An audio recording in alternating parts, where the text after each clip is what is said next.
Hello gamers. Sorry. I know I'm like an hour late. Our fridge broke about an hour before my stream was supposed to start, so we had to run out and get that fixed. New one's arriving tomorrow, but yeah, sorry about that, gamers. Let me ping the Discord real quick. How are you doing, Blue? I'm doing good. Had a busy day at work yesterday, so I'm still a little sore today, but it's alright, because I can kick back, relax, and watch some Fire Emblem, and talk about some Fire Emblem. We have a lot of units to talk about today. To the extent that, like, stream was already gonna be kind of crowded before I had to start an hour late. And we do kind of have the same end time as before. Like, it's not like I can just push this back by an hour because I need to be able to eat dinner. I know you have stuff to do as well. So we've got our supports. I'm saying we're not using Dwyer. Let's just skip the Dwyer supports. Oh, fair enough. Just because, to save us some time. And that gives us a few fewer supports. But we definitely want to... Did we not already bromance Odin? No. Well, like, we unlocked it, but we didn't see the support. Oh, that's awesome. Okay. So we're gonna get to open with peak writing. Yeah, also, yeah, Origami, it's just Keaton and Leo who joined on this map. We mean, in the stream overall, because Chapter 15... Yeah. We're gonna have a lot to talk about. So we decided to use Chapter 15 to talk about Corin, and also Jacob and Felicia, because that's when the second servant joins, so we can talk about them side by side. And then 15 being like the Corin solo map we were gonna use for Corin's unit review as well. Yeah, and then Gunter. And then Gunter shows up, and I was going to put Ignatius and Nina into this, because they're two kids that we're not getting this run, but that's why Ignatius is in the thumbnail, and Benny is in the corner where the cat cam would normally be. But unfortunately, I don't think we're gonna have time for that. If we do at the end, I will, but somehow I don't think so. The endless screaming inside my soul is utterly unbearable. What is this strange heartache that devours me from within? Odin? Shh, don't speak to me. I can't possibly listen to your faint murmuring. But I only came here because you called me. I, the Chosen One, summoned you? If you can't remember what you wanted to talk about, I'm gonna head back home. Whoa now, just 1 minute. I know exactly why I called on you. Thank you for coming to see me. I'm sorry for being a bit rude earlier. I lost my composure. Why are you so nervous anyways? Is something wrong? Are you familiar with the concept of matrimony based?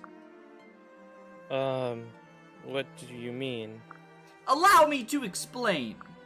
It is a binding agreement between two people, not related by blood. These people share feelings of tenderness and love, which is why they decide to share their lives together. Odin, I know what marriage is. Haha! Well, of course you do. What are you getting at anyway? Why does it matter if I'm familiar with marriage? Well, if you've already been blessed with this knowledge, I'll skip to the point. I must confess something of grave importance, for I wish to propose a bonding of souls for the rest of eternity. Odin, skip to the point. Are you asking me to marry you? Haha, how did you discover the intentions so swiftly? Pretty obvious when you asked about the whole matrimony thing. Ha! Now I see. You're incredibly quick. Explaining this will be shrimple. Thou art my... I think I'm going to leave now. What? You can't go! I'm I'm not gonna stay here and listen to your dramatic nonsense. I'm sick of the crazy airs you put on. If you want to have a real conversation, you should be honest and direct, Odin. You're absolutely right. This is no way to propose! You're important to me, Odin. So if you're gonna do this, then you'd better do it properly. Ahem! Lady Based, I have loved you deeply for some time. There are so many things that I wish to share with you. I hope I can be someone to grow, to rely on in these years to come. I'll do everything I can to protect and cherish you in every way possible. As proof of my feelings, I've brought you this ring. Granted, it's not filled with brilliant gems and stunning diamonds, but it's the most valuable thing I could possibly find. Please, take it as a symbol of my devotion. Won't you marry me, Lady Based? That was very sweet, Odin. It was lovely to hear you speak so honestly. Of course I'll marry you. Really, you will? By the gods, I've never been happier! Ah, but there is one other thing. Oh? What is it? One day, I will be wrapped in a black wind and carried back to another dimension. For I am but a lowly mage, tormented by the cruel goddess of fate. You're already back to this again? I have no idea what you're talking about. So, I'm sorry. I thought since I proposed already, you wouldn't mind. Do you know what a mood is? Because you're completely ruining it right now. You're right, I'm terribly sorry. Just allow me to enjoy this moment, and then you can return to your ways. From this day forward, I will accept you and your quirks. I love you, Odin. And I love you, Lady Based! The stars shall go dark before my devotion to you fades. I love you. I'm very glad that we married Odin. That was awesome. Yeah. Yeah, that is a little. It is a little sad that he's trying to bring that up and can't quite communicate it. A little bit tragic. Hey, if we get Jacob to A+ with Silas, we can have Paladin Jacob. I read a Game FAQs guide that said that was a good idea. Yeah, we should do that. That sounds great. I'm sure that'll be really helpful in chapter whatever. Chapter 8. Chapter 8. Oh, right. Do you want to be... You're Silas, right? So I'll be Jacob? No, you were Silas. Or you were both of these characters. I'll take, Jacob, I suppose. Okay. Oh dear. A do-gooder in the dumps. I'd best keep my distance. Jacob? Ugh. Kindly keep those puppy dog eyes to yourself. No, just listen for a second. Absolutely not. Whatever's troubling you, keep it to yourself. Don't say that. You can at least give me a little bit of your time. A little is all you want, eh? You have 10 seconds. Talk. What do you say to someone who adamantly refuses to battle? So then, some fresh-faced young soldier who has cold feet. You care far too much. The idea of getting so involved in someone else's issues is utterly foreign to me. He said he doesn't want to die because he left someone behind when he went to war. Then he should return home. That's what I said, but he protested that he can't abandon his unit here.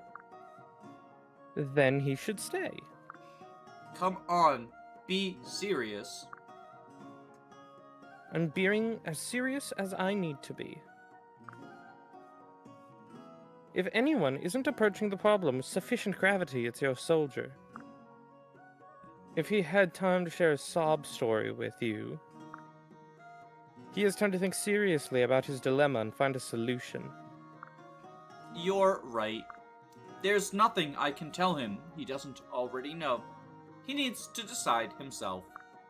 Thanks, Jacob. I'll go and have a chat with the poor guy. What a waste of my time.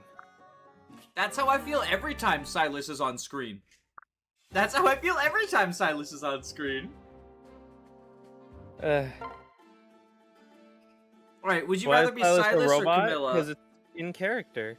Yeah, I've been slowly making Silas more and more like white bread, and now he's just ChatGPT. I guess I could take Camilla. Silas, do you have a moment? I have a favor to ask of you. Certainly. How may I help you, Lady Camilla? It's quite simple. I just need you to relay a message to Based for me. Please tell her that I love her. That seems like the kind of thing a human might want to do in person. Well, sure, I tell her every day. Yes, so I would think that would be sufficient. And you would be wrong. Lately, Based has hardly seemed to react to my proclamations of love. I'm not sure what's going on, but I think I need to try a new approach. Have you considered scaling back? Perhaps Based feels overwhelmed.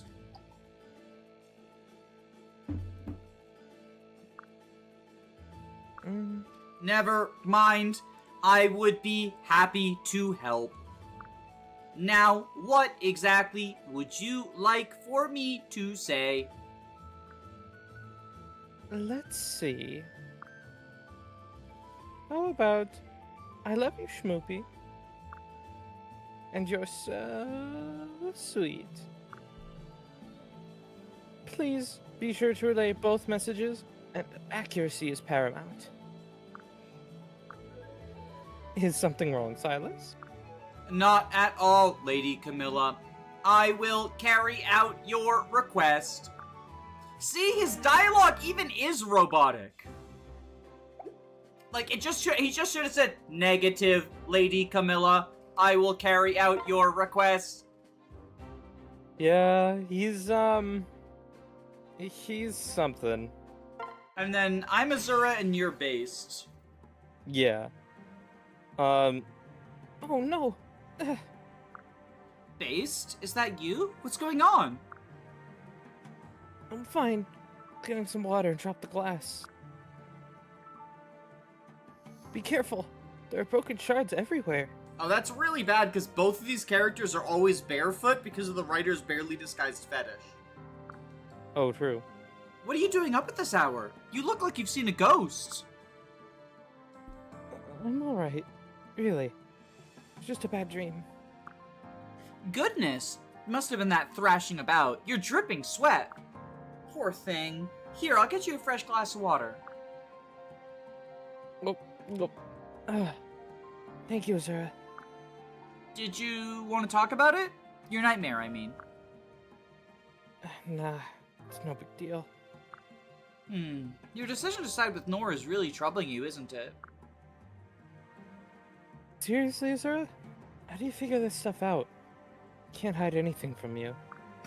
Well, I've suspected this for a few days now. You've been looking dejected. Also, there's the handwriting and the signing that proves pouty things that you do with your lips. Right, I get it. The thing is, I know I made the right decision. I put a lot of thought into it, and I really believe it's the best way to bring about peace. But I have nightmares every night about the Hoshidans I've killed. It's okay, Corin. The story tells me that number is 0, actually.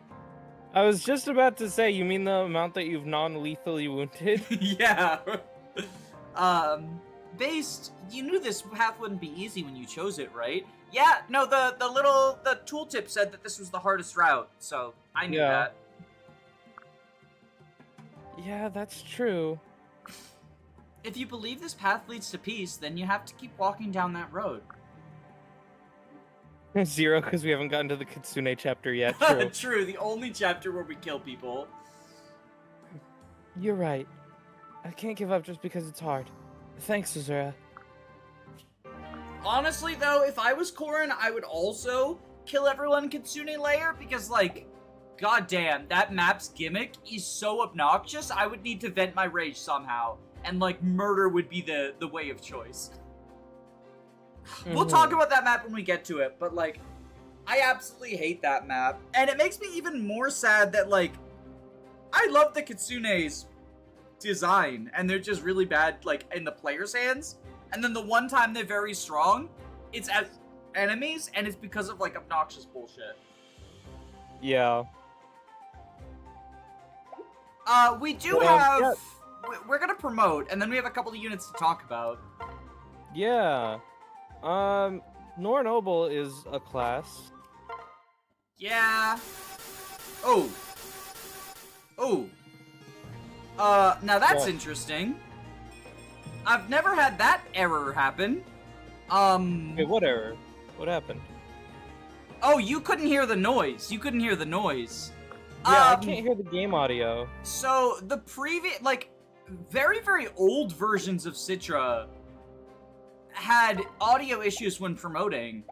And for some reason that happened. Even though I've promoted a ton. Like, I've been using this. I have a new version of Citra that I am using because I was trying to solve a crash that turns out is because of Kana blushing. But I was testing... So, I tested the most recent version of Citra, and then I tested a version that some guy named Steve made. Like, this is not an official build. This is just some guy named Steve's version of Citra. And I've promoted a ton of characters and second sealed a ton of characters and never run into that issue, but I guess maybe Corin Noble is just that bad. Yeah.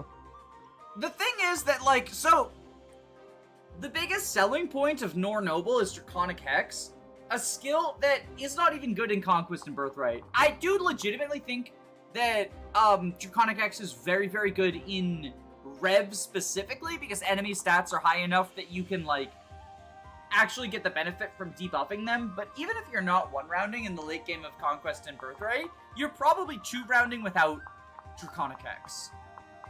Yeah. Like, I think it's okay here if you have underleveled units that you want to feed to, but it's, for the most part, it's just kind of okay. Yeah. I know in Zoran's Train Everyone challenge, that was useful because then he could deploy, like, base level parry and get her some kills and stuff like that.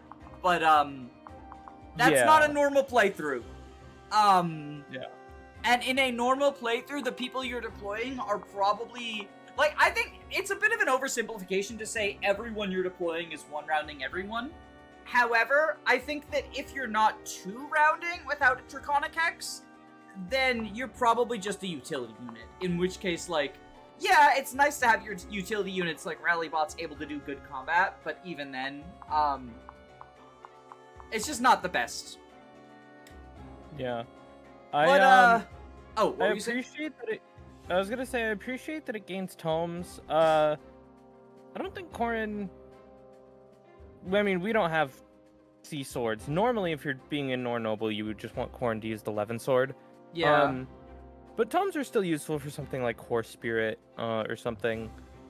I'm mostly doing it because at this point, I think the EXP gain is gonna fall off hard enough that I want to train my tome rank, since I'm not gaining much EXP anyway.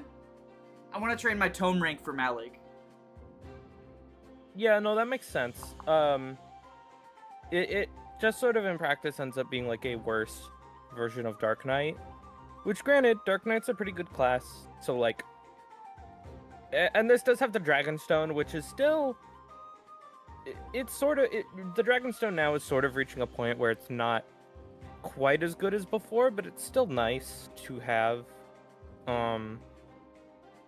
But yeah, it's just a very, like, okay class. There's just almost always a better option. Ironically, if you want to be in one of the Noble classes, there's a decent argument that Hoshido Noble is better than Corin Noble. Not because of, like, staff access, which is its secondary weapon that it gets, but because it ties Great Knight for the highest strength stat of all sword-wielding classes. and it can achieve a higher weapon rank in swords than Great Knight can. So if you want to use the Yato to get through Dragon Skin, Hoshido Noble is the class you go into to do the most Yato damage possible. Which is kind of funny, but otherwise there's just not much. Hold on one second. Hold on one second.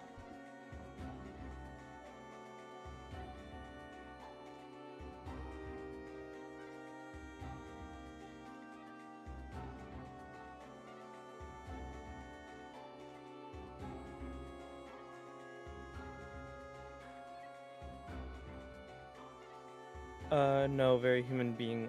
Great Knight is B rank swords. Master of Arms is A rank swords.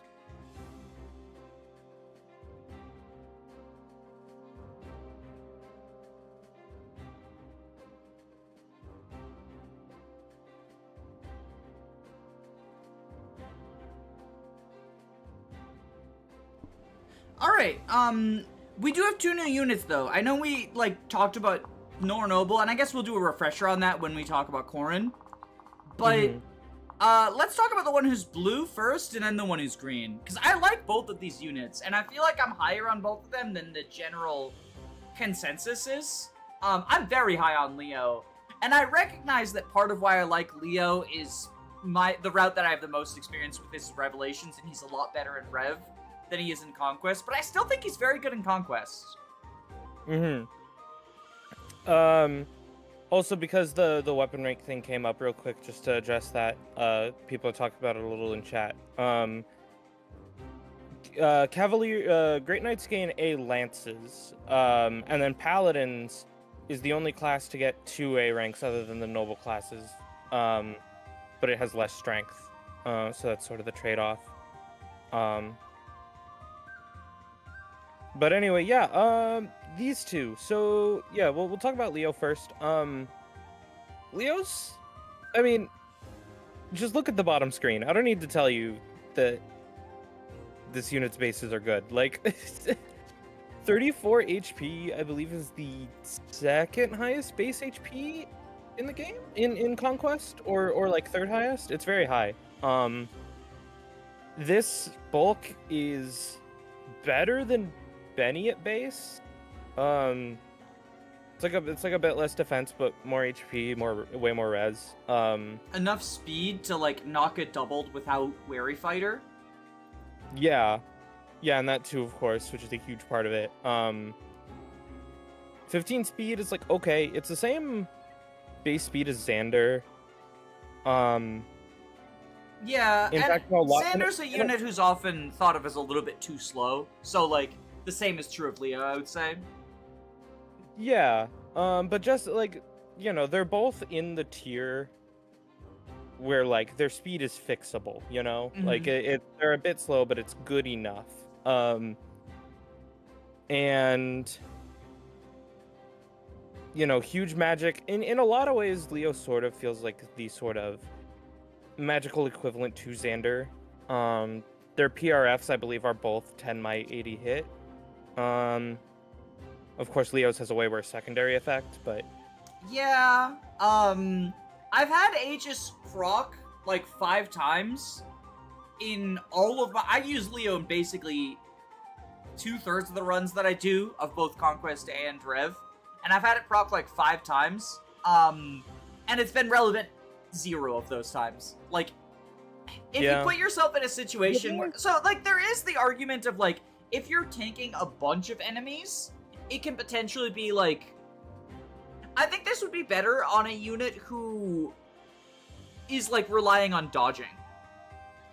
Well, so the problem to me is that it's not even actual Aegis, because this only works against tomes. Aegis also works against bows, daggers, and Stoneborn, I believe. If this was actual Aegis, I'd be that'd be pretty neat, I think. I thought this was a side, it's definitely a downgrade, but I don't think it's just tomes. Doesn't it also work on Bolt Naginata, Shining Bow, Levin Sword type deal? Because it's magical attacks, not tomes specifically. Which that is worse. That is definitely worse, but it's not quote unquote strictly. That is true. That is true. And then someone in chat saying he can work as a Nos tank with less investment than Odin.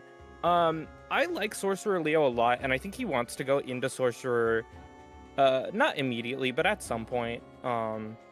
Kitsune Lair is the obvious example because he loses his beast weakness. Yeah. It gives him more speed. He can pick up some skills from Sorcerer too. Huh? He can pick up skills from Sorcerer too. Like Yeah. if you, because I like sending him back into Dark Knight towards the end game, but Yeah. The main downside with him compared to Odin, other than like the lower reliability, because like Leo's hit rates aren't bad necessarily, but they will be worse. But the other main downside is that Leo needs a heart seal to go into Sorcerer, whereas Odin does not. Which is a pretty significant deal. Though his magic is so high that there are some instances where you can just get him to one-shot enemies with Nosferatu. Not like more resistant enemies, but like, you know, physical enemies like berserkers or snipers and things, and that is very funny. alternatively, if you want a Vantage Sorcerer, Leo only needs one Heart Seal, because he can Partner Seal into Samurai and then Heart Seal out of Samurai into Sorcerer, whereas Odin either needs 2 or needs to wait until Chapter 21, when you have the Infinite Shop, which is not the worst thing in the world, but, like, it does often lead to Odin... I mean, we did it in this playthrough, going into Samurai and then just never coming out, and Ophelia becomes the Vantage Sorcerer. Yeah, yeah, and he can do the Vantage Life and Death thing, similarly to Odin and Ophelia. The way I sort of see that build is like, Odin's gonna have the best hit rates, but the worst raw magic stat. Ophelia's gonna be the other way around. Leo sort of exists as a middle ground between the two. Yeah. But overall, I think even if you don't go super high investment, I think Leo is still like a very easy like mid-game deploy. Yeah, he also is arguably the best user of the Ophelia Paralog tomes. I mean, they're good on any tome user, but like Leo with the Horse Spirit, you know, getting extra bulk and speed is huge. Lightning is huge. With Calamity Gate and a bit of extra speed to avoid being doubled, he can contribute on the Ninja Cave map. Not like as one of your main units on that map, but he can definitely help. I like him a lot. It's hard for me to say that he's like, oh, super good, like top 5 unit, just because his availability. Joining at this point in the game is really bad for support purposes. Like, again, if we're comparing to Odin, Odin's already married. Like, Odin's getting married as Leo is showing up, you know? So, a lot of the early units are going to have advantage over him in that way, but it's hard to argue with these bases. There are only 5 first-generation units who haven't joined yet, including Keaton, who joins on this map, before we get to the point where it is the, like, My Castle building stuff units. So, he's at the tail end of the joins. And, like, of the units who haven't joined yet, him, Keaton, and Xander are the only ones that are not Corin sexuals. And, like, Corin sexuals, I do think it's a disadvantage, but in terms of, like, class dipping, at least they have the extra class and don't have to, like, spend a bunch of time building relationships to get them. Whereas Leo, Keaton, and Xander show up late to the party, and like you said, the not being able to build supports and get those extra skills, get those extra class options is, or, you know, until now, having to start building supports late can hold them back. Yeah. It is worth noting that he's an arm scroll away from Levin sword usage, so if you want to do a bit of an off-meta build, Odin Friendship lets him be a Levin sword swordmaster with an actual magic stat. I don't think it's great, or even good, but it's funny. Like, the Levin sword is 11 might, I wouldn't say and he has it's a good bad. magic stat. Yeah, I wouldn't say it's bad. It is, like, high investment for something that is probably not worth... Well, arm scroll... Who else wants an arm scroll? I guess maybe if you're class dipping people, they might want arm scrolls. And then Friendship Seal is not super high demand. And then some of the Gen 2 units, depending. True. Valoria likes that a lot. If you don't Yeah, want her Valoria. and Wolfgeiser. But yeah, it's something to consider, because it is a big speed boost. But I think largely... You can also, like, D to C rank, I believe, is 30 combats. So... And he has an alright, like, not bad base strength, so if you... Like, it's good enough to where, like, if you want to get him just to see swords naturally, you can do that. I think, in contrast to the units we got last time in Benny and Charlotte, Leo shows how being a generalist, while that's usually a bad thing in Fire Emblem, in Fates, it's actually pretty good because of how liquid your stats are. And stuff like meals, tonics, and pair up can fix the areas that you care about fixing on specific maps. You know, if there's a map where his speed doesn't matter that much, which I would argue his join map is one of those, he doesn't need a speed pair up on this map. Actually, on the topic of comparing him to them, he has a very good start. He can one-shot all of the archers with Brynhilder at base, and with, I think it's any magic boosting, like pair up or tonic, he can also one-shot the samurai. Yeah. 31 attack, they have... Okay, he needs... No, he cannot one-shot the samurai. He can one-shot the archers. With a Corin pair-up?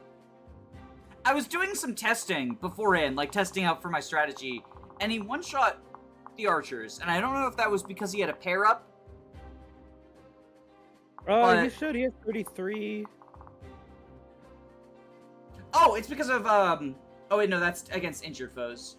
I guess Yeah, Pragmatic's, like, okay, I guess, but... Yeah, it's okay. Like, it's good, say, if you're, like, having a couple units team up on, like, a Wary Fighter General or something, Yeah. or if you're having him Nas tank, potentially, it's not super good. It's definitely worse than Xander's, but it's okay. I'd rather have extra damage against full HP people, yes. But yeah, that's Leo. I like Leo a lot. Definitely not in, like, the upper caliber of units, but very, very solid and usable. And I feel like he's overlooked quite a bit. Do we want to talk about the other guy? Or do we want to wait until he becomes blue? We should talk about him, yeah. I started with Leo. Would you like to start with Keaton? Sure. So Keaton, I like how the wolf skin are handled in this game as beast units. Not so much the Kitsune, but that's just because they were just kind of dealt a dirty hand.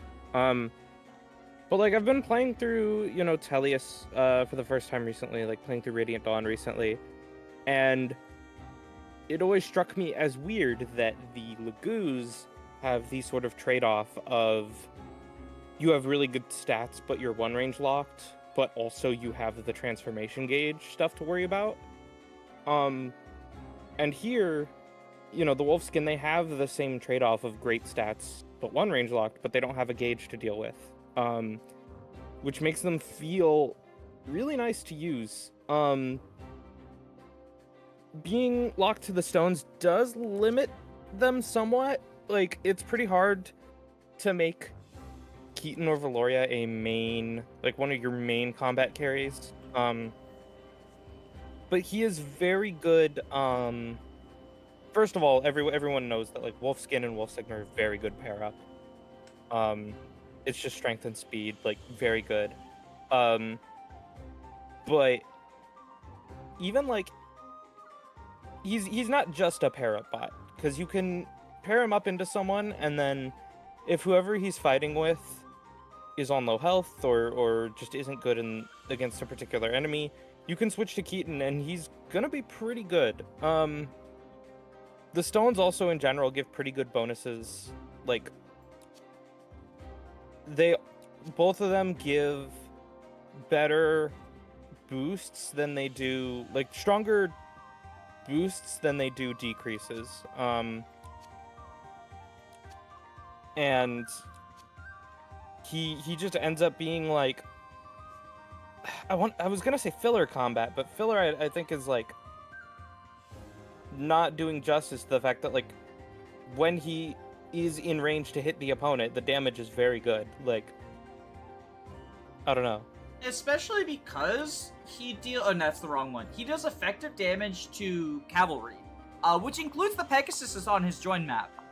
And it is, so, unlike effective weapons, it's only 2 times instead of 3 times effectiveness, but it has the trade-off of effective weapons get their might lowered when they're not dealing effective damage, and the Wolfskin and Kitsune's Beast Stones do not.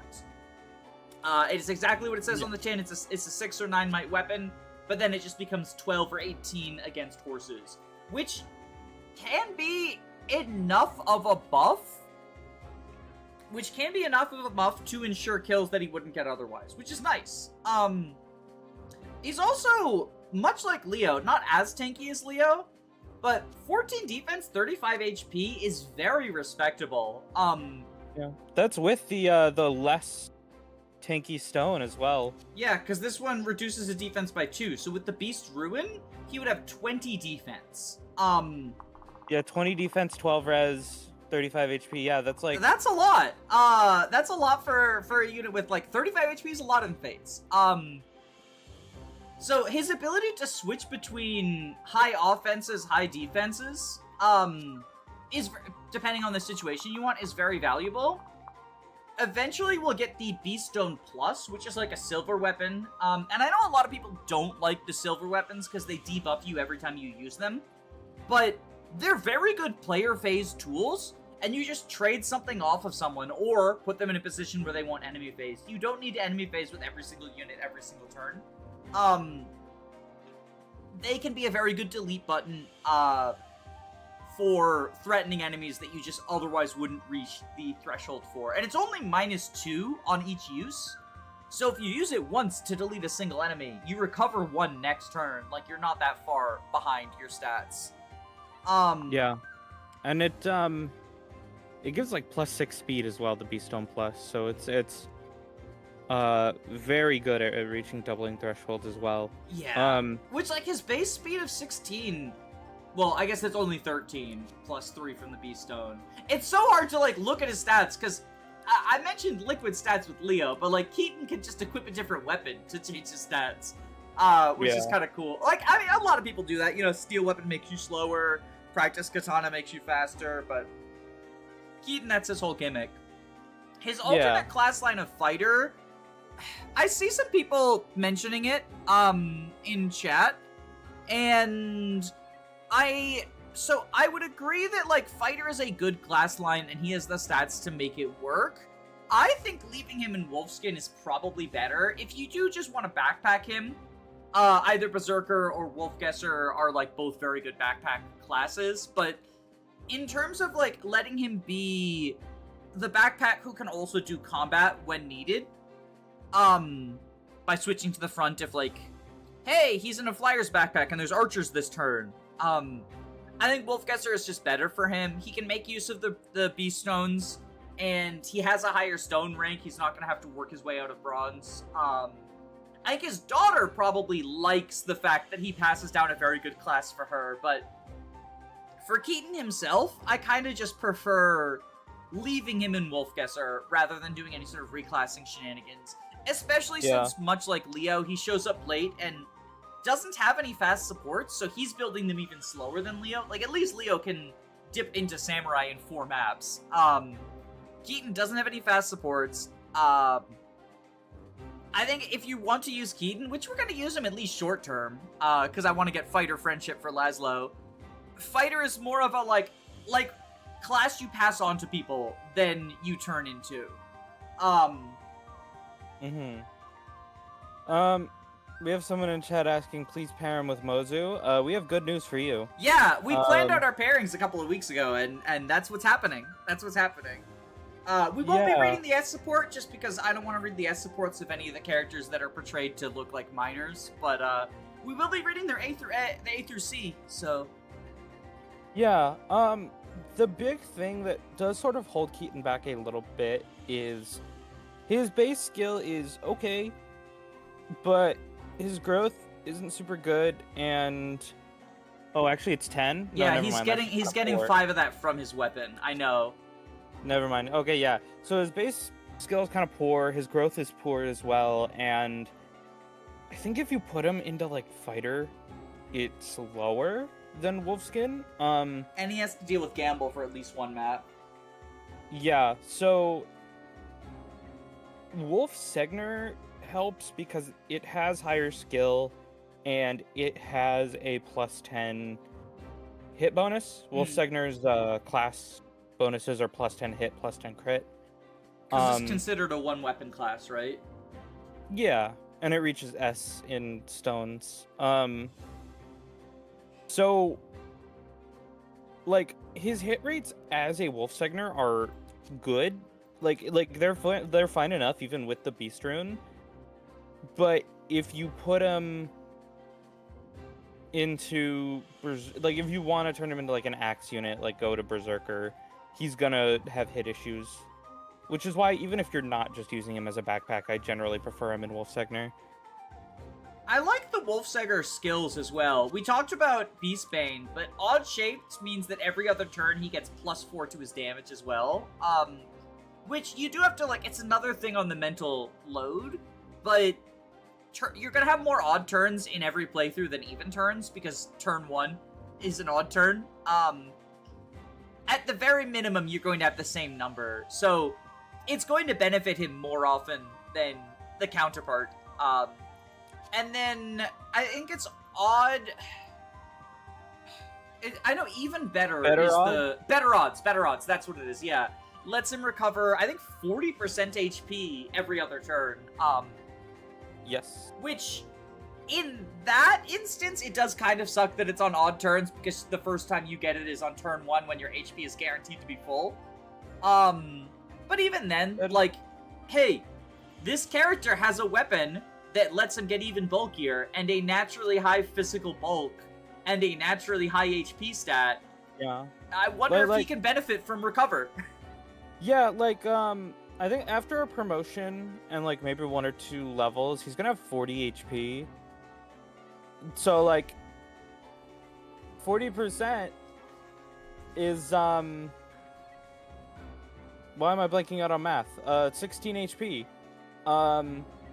Like, 16, free HP every other turn, like, that's really solid. And I guess technically we can also mention that if you're playing on 3DS in the year of 2024, his personal skill is one of the best in the game. I guess. Don't say that, and if you keep saying that, we'll get Midori defenders, though. Ooh, true. Yeah, I know a lot. It's similar to, like, with Selena, where the personal skill doesn't come up that much, but I don't really think that that's a big deal. The only person whose personal skill I hold against them is Arthur, because his personal skill is quite literally detrimental. All of the other ones, even Pyrotechnics, which is the other one I see people bash, I don't think... Like, if you have a do-nothing personal skill, it obviously is worse than having a good one, but I don't think it's like, damn, I'm gonna bench Keaton because Collector doesn't do anything for me. Oh, one more thing, sorry, and then we'll actually get to the map, I promise, an hour in.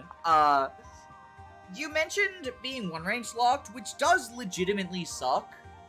But if there's any game to be one range locked in, it's probably Fates, where a lot of units, yes, you can use the Javelin and Hand Axe, and I think that people don't use Javelin and Hand Axe as much as they should, and Kodachi. But this is probably the most nerfed one to range will ever be in the franchise. So, yeah, there's worse situations, like you could be one range locked in Tellius. Yeah. It's definitely not as bad here. Yeah. Do you have anything else to say about Keaton before we, Oh, the only other thing I was gonna say is, an unfortunate thing about in Rev. Someone mentioned in chat, oh, this is why you, support Keaton with Caden to get odd-shaped and better odds. Oh. Better odds and even better. And unfortunately, that is not how it works. Keaton cannot go Kitsune, and Caden cannot go Wolfskin. Yeah, he gets so Diviner. You can't get both. He gets Diviner. He gets cursed with Caden's bad secondary class. Yeah. I think there is... if you do Gay Fates, then you can have Valoria and Selkie have both of them. Yes. Which is not vanilla, but, you know. Another win for the gays. True. Hi, Vex. But yeah, Hi, Vex. Keaton, pretty not bad. As I mentioned, in between streams, I've been sort of testing out strats. So I do have a pretty solid turn one, in my opinion, pretty solid turn one planned out. I think this is the basic, is because he recruits himself, like, you want to get Corin over there as quickly as possible. I'll support you. Yeah, the fact that they do that is very nice. That they let leave Leo in range turn one for her to drop Corin. Yeah, it's almost as if the thing I've been saying, they Why are we playing Jacob out of curiosity? Do you not think we need a staffer? Oh. Like, the other option is Dwyer, I guess. Because Felicia hasn't shown up yet. Yeah, I didn't think about that. I was just thinking because, like, he's, for support purposes, he's not doing anything, but... The other option is Elise. I mean, let's look at the bench. Because, like, Charlotte is basically just benched until... deploy the generic one. But she has True. less magic. 8 magic versus... Okay, he has the same magic, but he has actual combat. Yeah, Like, we could try to salvage Niles, but I think we sort of decided he's just not coming along, right? Yeah, I mean, my thought for the last slot was, let me take a look here at the roster, so... Don't worry. Don't worry about it. Benny's dead. Yeah, Benny's dead. This definitely is not his reanimated bot. Okay. Can I see the units we do have deployed for a second? Yeah. I guess Camila, Selena, Beruka, Effie. Like, I know staffing is not at a premium in mid-game Fates, but I would like to have at least one. Yeah, yeah, I guess the only other thing would be, like, you drop Jacob for Elise. Oh, and then we reclass her back into Troubadour, right? Yeah, for sure. Using a partner seal instead of a, wait, no, that's not how it works. She gets Paladin. Anyways, it's up to you. Like, I've definitely done a lot of the maps in this game without a staffer, but also, like, it... Do we have... Also... How many vulnerers do we have? We could try to make it work, I probably guess. Yeah, like, Azura doesn't need hers. I'm just not, like... I'm not super confident in this, TBH. No, that's fair, and if you want to go back to Jacob, that's very fair, I think.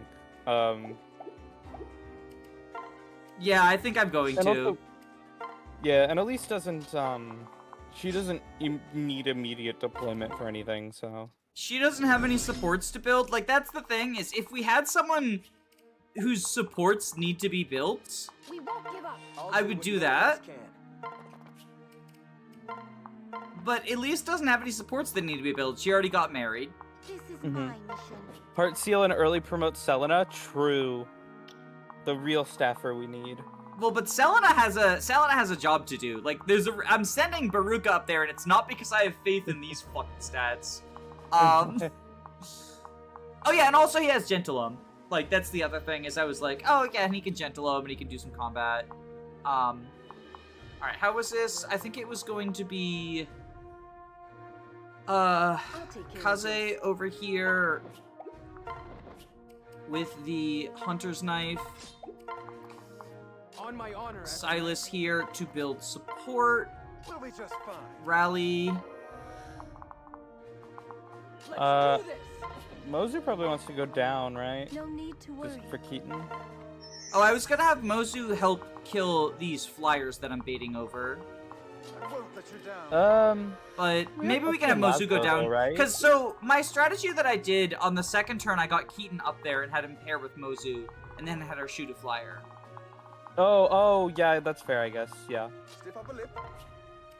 Because Lunatic, I think, adds a few more flyers on this map, just to put a bit more of the pressure on you. Also, we were talking about first impressions. He doesn't have the best first impression here.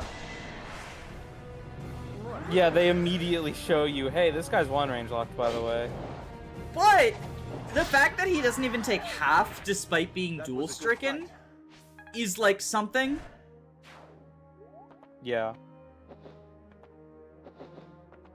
So yeah, now we have these flyers coming over here.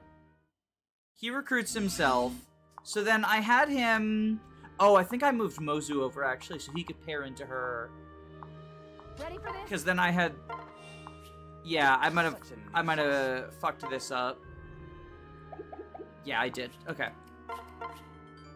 I was supposed to move Mozu over by one. I promise we'll Also, get past turn one at one point. We do have a request in chat to read the recruitment dialogue, if we want to do that. Sure, we can do that. Not to worry.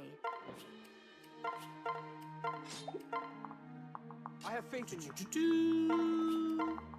Here I am. No mercy. I'm trying to, actually, How shall we proceed? we're already so far behind. Let's go. I am sorry. We're so far behind. Like, we're 2 hours after the stream was supposed to start. And we're on turn 1 of the first map we've done all stream. I'm just gonna skip the recruitment dialogue. I am sorry. That is fair. It's viewable on YouTube. Like, if you Google Chapter 14 cutscenes, one of the reasons why we stopped doing the story was it was just extending things by so much time. And that continues to be the case. Sure. Why So not? we go into here. And then You'll be all right. I'll do what no one else can. have Leo kill this archer. Here I am. And because of Corin pair up, Pathetic. I believe he's fine. Yeah, no, he's definitely fine. So you are 1 range, you're 2 range, you're 2 range. I think what I did is put her here with the iron sword, and then she uses the Kadachi next turn. Mm-hmm. That makes sense. Oof. Okay, I think I wanted Leave to it to me. You could kill this guy with the steel shuriken, and then have Silas move out of the way so Mozu Keaton can shoot this guy down.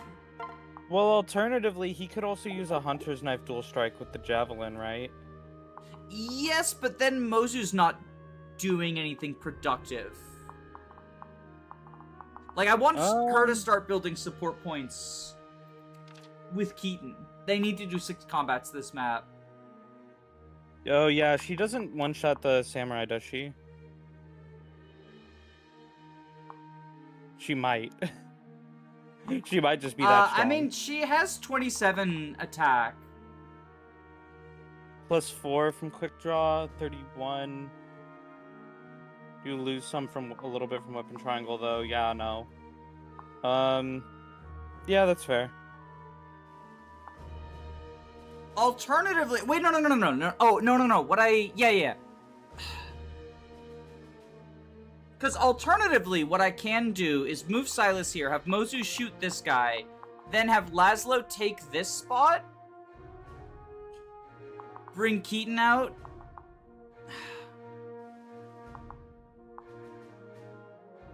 I think actually on my previous thing, I didn't kill this guy with the Hunter's I am Knife. at your service. Yeah, that makes sense. Because I needed to kill the paired up Pegasuses, but now I don't have to anymore. Yeah. Oh, okay. You're just gonna show off like that, I guess. This map is so I really awkward like, to move on if you're not a flyer. Yeah. I really like Kaze's performance on this chapter as well.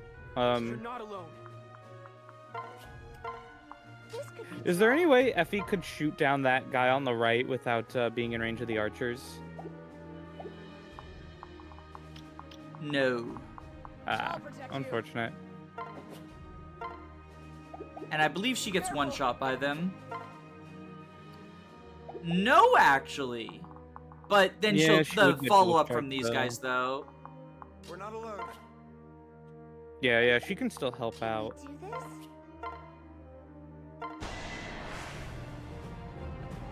So we do this. Did I get stronger? And then now with that guy down, we have more space to work with. Yeah. And I think what I want to do is... You have my support. Oh, this is actually awkward positioning. I want Laszlo to take Keaton and then separate him over to here so that they start building support points as well. With Keaton fighting this Pegasus. True. I'll be your shield.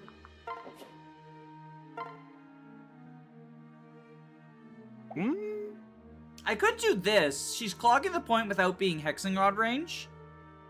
Yeah. Cause you could have Laszlo take. You wanted to separate them, right?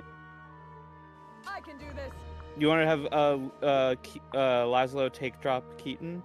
I think what I do here is I rally with Laszlo, then I have Effie move up here, attack this guy with the javelin, dance from the south, have Laszlo separate Keaton over there.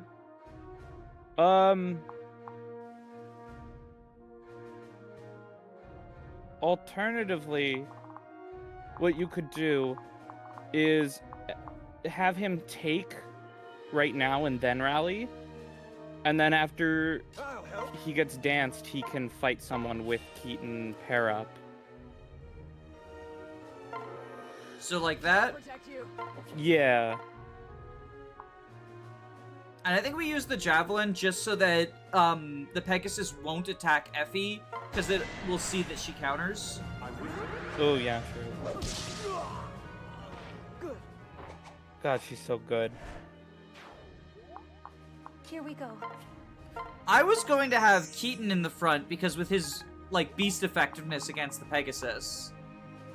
I mean, you could still do that, right? Yeah. And then Jacob goes here to clog the point. And Yeah, prevents the 3 of them from getting attacked in that space. it protects Azura basically, yeah. Let's see what you've got. And now Selena's over here on a solo mission. I'm so glad you convinced me Selena's good. Like, I'm so glad you convinced me Selena's good. Ooh, we could have gotten her to 1 round, actually. No, I don't want her to, though. Because she's going to back up and chuck the Kadachi and get more guard gauge that way. Oh, smart. I intentionally did not give her a strength tonic. Nice work. Yeah. Because I was peeking ahead to see, like, are there any purchases that I want to make before starting the map? Oh, nice dodge, Leo. But yeah, speaking of good first impressions, Yeah, and he one-shots and counters these archers at base. That's pretty good, I think. Excellent. The 1 damage on Effie Gaming. Unironically, the fact that she lost bulk going into Kinshi actually helped for, like, enemy AI targeting stuff. Also, yeah, like, Keaton would have one-shot if he had the Beast Rune. But this lets us get the kill with Laszlo instead. Yeah. Or, yeah, no, I didn't mean, like, that's what we should have done. I just meant, like, that's a showcase of, like, how the, how Beast Folk can help, like you were mentioning earlier. Yeah, he's able to one-round the Pegasuses who, as you say, they get added on Lunatic to make the map more threatening.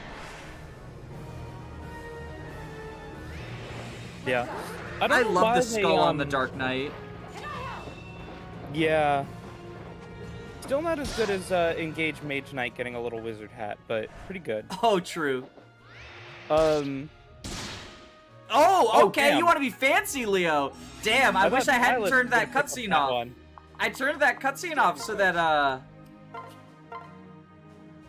we would be able to, like, get back to the action quickly. And then Leo's like, I'm critting now. I kind of wish we'd seen the cut-in. I did it right. Yeah.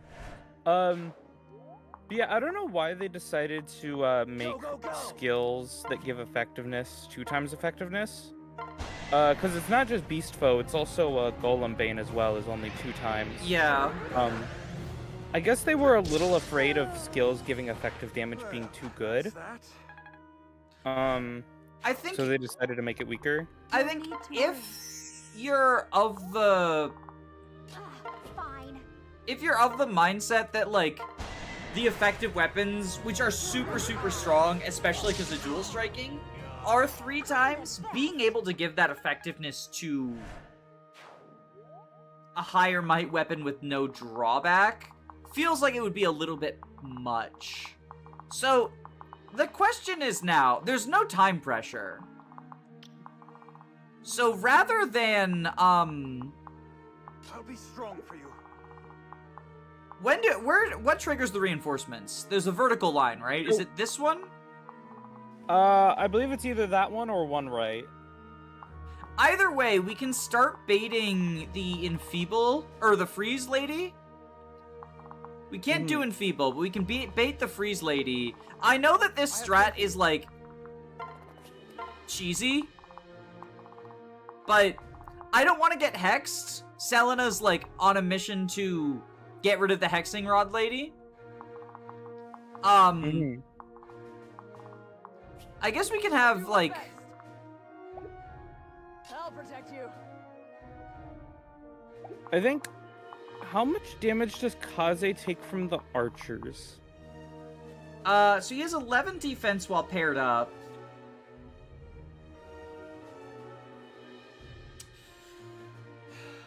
They have 26 attack. They'll gain 1 from weapon and triangle. Weapon triangles. 27. So you take 16 each. If he Poison Strike and Lunge. He'll maintain a guard gate. Yeah, he'd need to stay out of the Onis, because my idea was, like, Camila doesn't mind getting hexed too much, so we could, like, have her eat 1 and then fly him over, but... Well... That actually... Does he kill the archers in 1 round with the Steel Shuriken? So they have 12 AS, so yeah, he doubles them. 22 attack versus 11 defense. No, he only does 22. Oh, 1 has lunge, though. Yeah, that would lunge him into the Oni range. Yeah, because my thought was maybe he kills the Shrine Maiden from 2 down. But... Like from here? Yeah, but then he'd get lunged onto the platform. Since he doesn't kill the archer in retaliation, yeah. And even with Laszlo, he's short. Even with a rally. Yeah, so... Everything will be all right.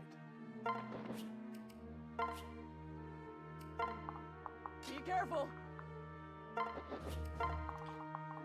One, Yeah, I mean, two, technically, three, players have four, a little five. flexibility. Let's go. I'm gonna do this so that we can, like, we have a lot of places we can get Azura. Mm-hmm. And potentially figure something out next turn. Yeah, at the very least, we have three. We have two other flyers to help sort of expedite the process with Selena. Yeah. And that's a level on her. With the right tonics and pair-ups, you can ride over Leo from the edge of the range to a spot. You can one-shot. I don't know what you're saying. I can't understand that, I'm sorry.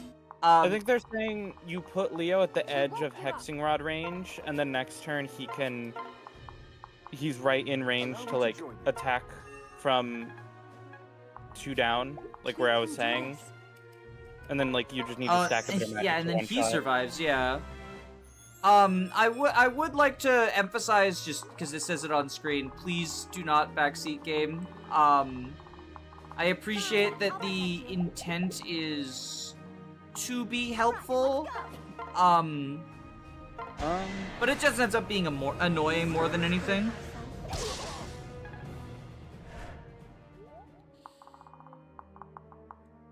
We could have Effie kill someone here.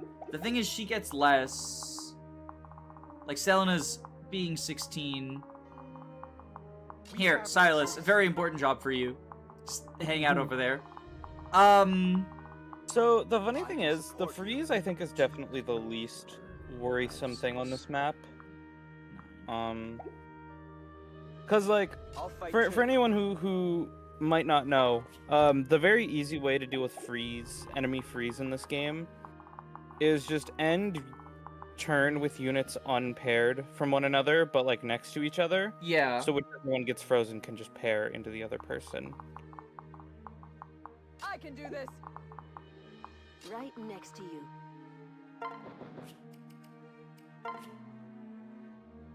How does he do against the Oni? Probably not great. 26, 22 with Heartseeker. Wait, does the throwing club one has Heartseeker?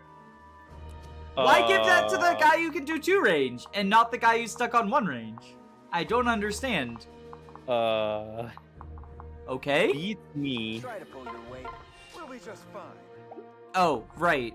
I won't let For you some down. reason I forgot, like, that they can't walk on water. Look, Strength I is just think everything. of Laszlo as my lord and savior, so I just assumed he could walk on water. Careful. Let's go. I'll do what no one else can. But yeah, I think we just have Selena do this. I know freeze is the least threatening, but, like, there's no reason not to drain it out when we can.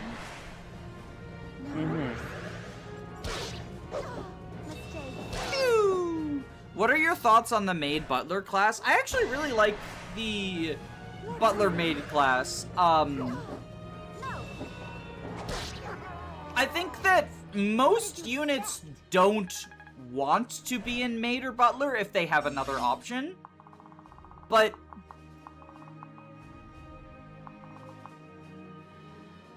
ooh, I put You have my wait, okay, we can do this. How troubling. This could be trouble. Yeah, so if we have Laszlo go Smile up at me. Right next to you. here. We'll be just fine. Not to worry. Azura dance. Yeah.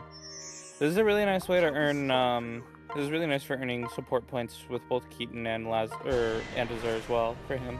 That was the idea behind it. Oh, he just wants to extra show off. So I think most units want to be in a different class than Maid Butler if they have the option to. Even, like, if you're sticking with Troubadour Elise or something similar. Um, Don't you dare lose. yeah, so that would... You can't get a dual strike that way. Okay, so I think we just give him the Porthia. And separate. And just wait. Now next turn. And then next turn we can charge in and fight the maid. Yeah. I'll crush them. Put Effie up here. Don't worry. Do like that.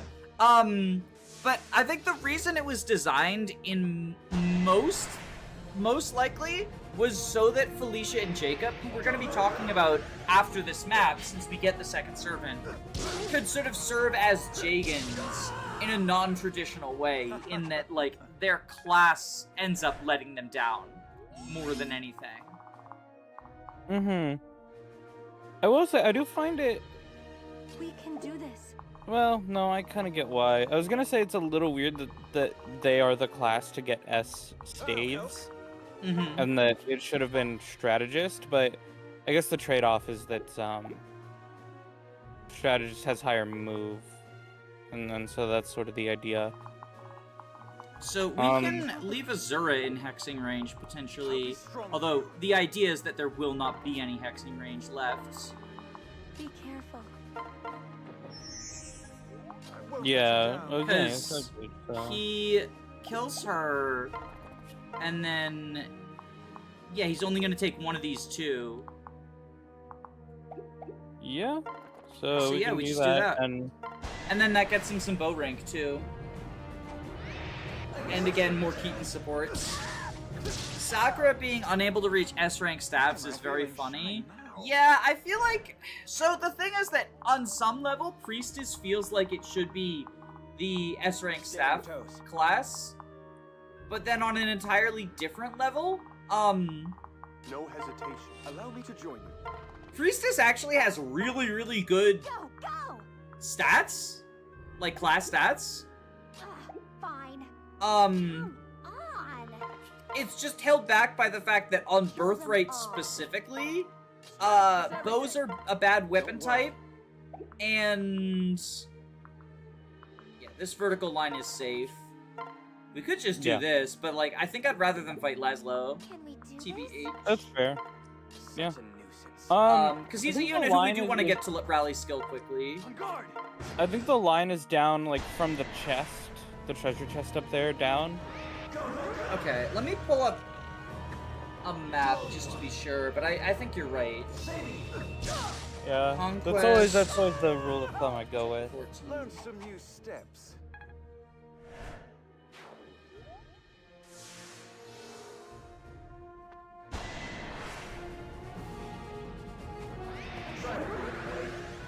But yeah, the thing about Priestess is, it feels weird that it's like, hey, high strength class, and bows are like a bad weapon type, but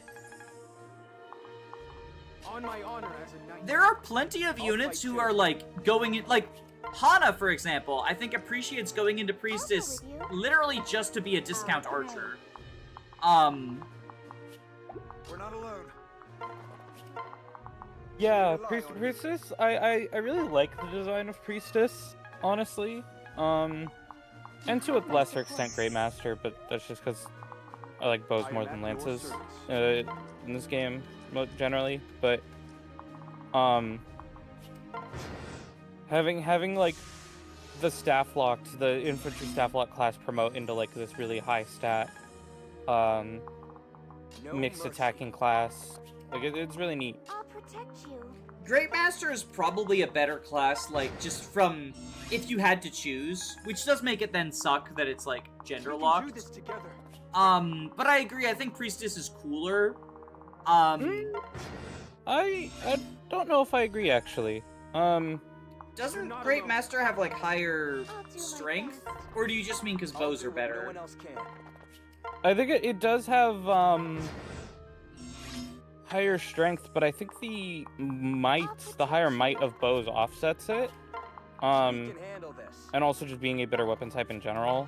And then Priestess has higher magic for, like, the staves, or if you're doing, like, Shining Bow. Yeah. I'd rather be a Shining Bow Priestess than a Bolt Naginata Great Master. I'll be strong for you. So, yeah, and then like in Conquest specifically, especially because there's just like not a ton of good lances in this game. Please, accept my help. We don't get a Bolt Naginata, do we? Nope. Because I know, in both Birthright and Conquest, you get a decent number of, I'll go with you. like, just as treasures, cross-route items. Like, obviously, the Duel Club Let's do this. is a big one that everyone knows about from Conquest. But We need each other. we also got a Kodachi, that's, like, our only throwable sword. Oh, it's not there. Okay, what if we just have Kaze go, like, further over? No hesitation. Further over. Maybe you have to be... Is it this treasure chest? Huh.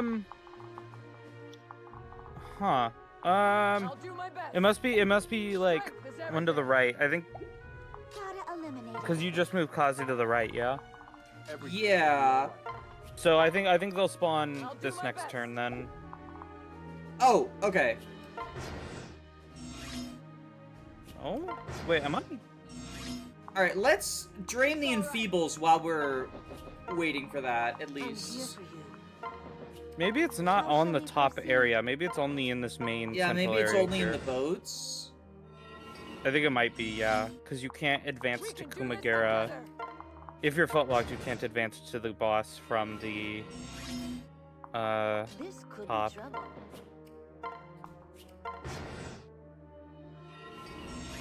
I know, again, like, fighting through Enfeeble is more exciting, and, like, also very doable. That's the Entrap one, right? Or... No, that's another Freezer. yeah. And it doesn't overlap, so do we just do this? Yeah. So the Does the Freezer not want to freeze Camila? Does she have too high Let's resistance? see how this goes. I can do this. Or do they only freeze I when you're in range of someone who can attack you? Yes, I believe that is the case. I thought they I know- prioritized. That is the case with the entrap one on the next to Kumagera. Mm-hmm. Will only entrap you if you're in enemy range. Well, so they froze Silas a bunch. Okay, so we do actually need to be down on the boats. Okay. Oh, I got everyone up here. I'll play with you. Well, time to pair with flyers. Was hoping maybe that would do it. Okay, no, let's just everyone go across via the flyers. LTC in shambles. What are you waiting for? Listen, we gave up on this being an LTC a long time ago. That's Shall we true. kill them? Here I am. Let's go. Just do this. I think we definitely got enough points between Beruka and Selena, right? Yeah. Because it's only 6 combats. They fought in... You're hopeless without Maybe they didn't get 6. I don't know. Everything will be fine. I mean, we can get one more to be safe. It's not like Beruka has anything better to do. Stick on the lip. Yeah, we can get like one more. Other than just, like, heal people up.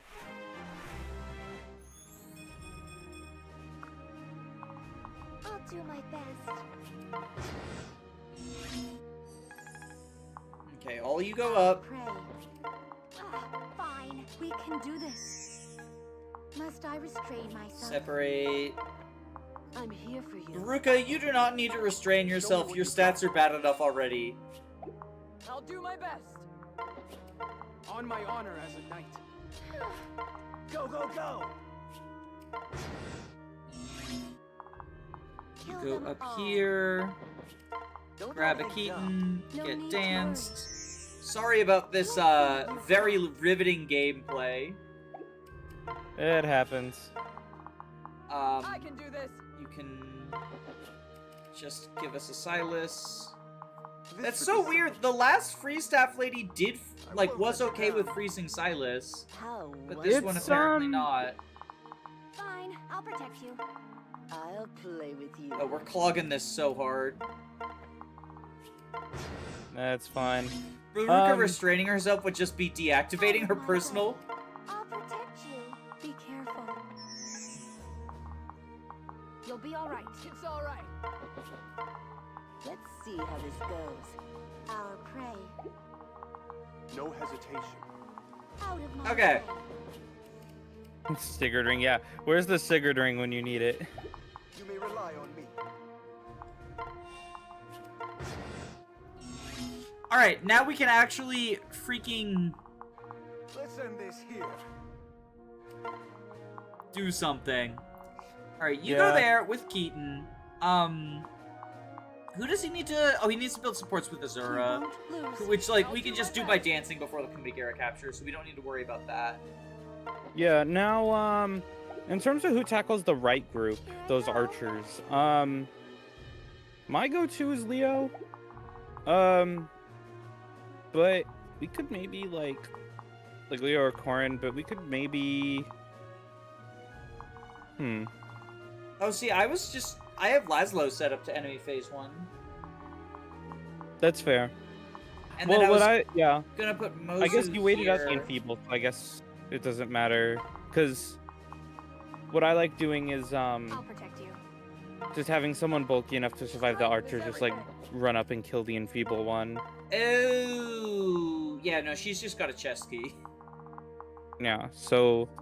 I'm here for you. I also, we could maybe do it with Mozu with Keaton instead, just to spread the support points around between them. Yeah, that's why I have her here to grab him and potentially, like, you know, go over here. Gotcha. If someone comes, like, I don't know, to be able to come down here and grab or something. No, that makes sense. I have the trouble hanging out over there. Oh, wait, no, she's a child. Fuck.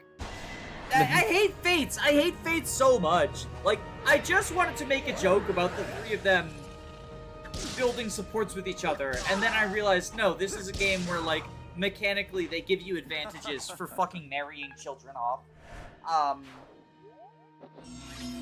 Thanks, Fire Emblem. Thank you, Fire Emblem. So these... I believe these Kinshi Knights are the first generic promoted enemies in this game? Or, like, the earliest?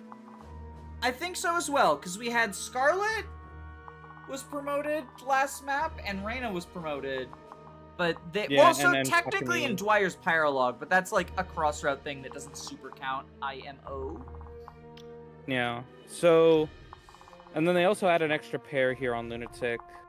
But I think we have Leo... He'll have Triangle over them, but they have massive res. Yeah. We could, It's 18 before the pair up. Oh, they don't gain any from pair up. Well, it doesn't show the pair-up stats right now because they're in the back. No, what I mean is that unless Kinshi loses resistance pair up on promotion, which it might. I can believe never it does. remember. Okay, so it does give. Okay. You have 21 attack, 19, but actually 25, but actually, oh wait, no. You don't have, okay. You have 18 speed. That's a lot Yeah. easier to math out. Well, so Sky Knight pair-up gives 3 speed, 3 res. Okay, so they have 21. So exactly enough to double based, unless... Because I was thinking Tome Experience have based Eat and Iron Yumi Retaliate for probably 0. I mean, she has 25 attack versus their 21 because 3 res. So yeah, she deals 4. Yeah. We could also, my thought is hopefully we can get Kaze to enemy phase 1? Or Yeah. just enemy phase however much he can without dying. 1, 2, 3, 4, 5, 6, 7, 8. I was thinking Kaze I'll gets play with 1. you. 1, 2, 3, 4, 5, 6, 7, 8. Yeah, so Kaze goes here with the Hunter's Knife, I was thinking. Yeah. And then Corin goes here with the Fire Tome and a Leo We pair can up. handle this. Yeah. To not get dual stricken, basically. Yeah, like, Leo pair up's on TM. She's not taking much, even with getting doubled. Yeah, this is where Felicia would be nice, because Felicia would be also affecting Kaze. Because Corin would then be male. Is... No mercy. Oh, yeah. Like, obviously, Here I am. late Felicia, if she showed up a chapter earlier, wouldn't be doing anything. We'll be just fine. No need to worry. I'll be strong for you. Effie goes up here, so she can sweep in Jontyham, heal up Laszlo, I won't let you die. Mozu over here, We can do this together. Silas like this. Good luck.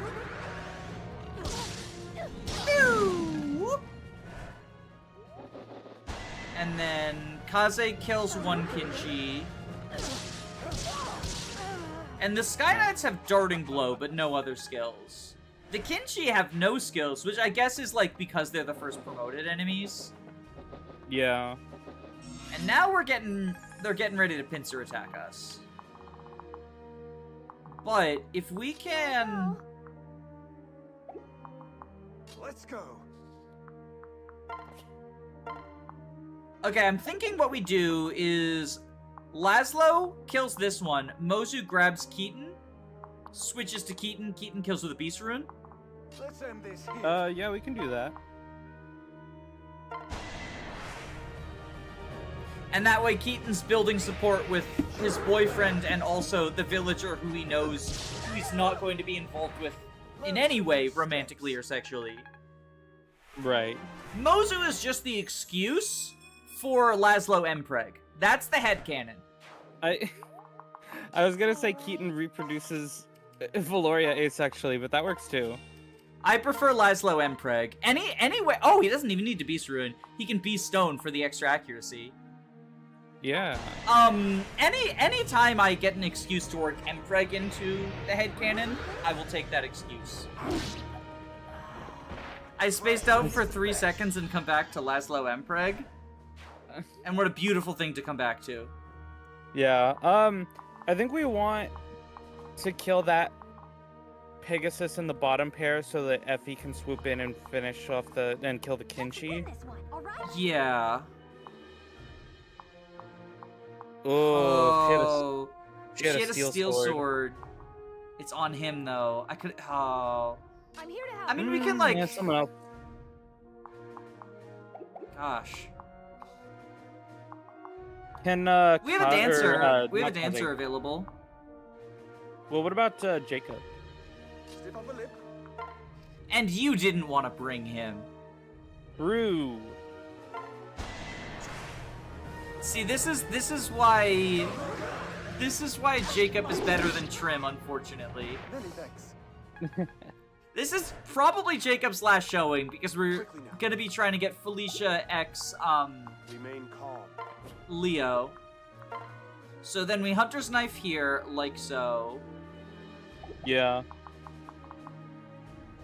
Yeah, these flyer reinforcements can be pretty scary if you like. We have no choice. Okay, I think what we do is for extra support points between these two, between Kaze and Looks like Silas. we have no choice. So a dual strike is 13. Please accept my help. 13 plus 14, that does kill. And we have a dance available in case that misses out. We can dance someone else. Show me what you've got. Yeah, are you thinking like transfer Camila to Silas? So Oh no, I was thinking put Kaze here, have Silas get the Oh. kill from one range. yeah, Effie, yeah, no, that 1, makes more 2, sense. 3, 4, 5, 6, 7, 8. Oh, there's not a square Effie can attack from though. What about from above? This is not a square you can end in. Oh wait, no, she can go from here. You're right. Okay, yeah. I was like, I could have sworn I saw a tile she could attack Looks from. like we Yeah. have no choice. So the fact that they can pass through, I do actually like that they can pass through Remain calm. So yeah, we go here with the hunters, or do we... One low, yeah. If we steal Shuriken, that gets Kaze Camila support, and then we can have Silas get the kill for Kaze Silas support. Mm-hmm. So I think... Oh, actually, we have to do this because, I just realized they're paired up, so we can't get dual strikes. No, Silas was going to get a dual strike from Kaze. Right, but he can't because the enemies are paired up, is what I'm saying. Oh, you're right. I always forget about that. I forgot to, but thankfully we, Thankfully, we're not that stupid. But Trim Gaming, Trim can go into the overpowered priestess class at least.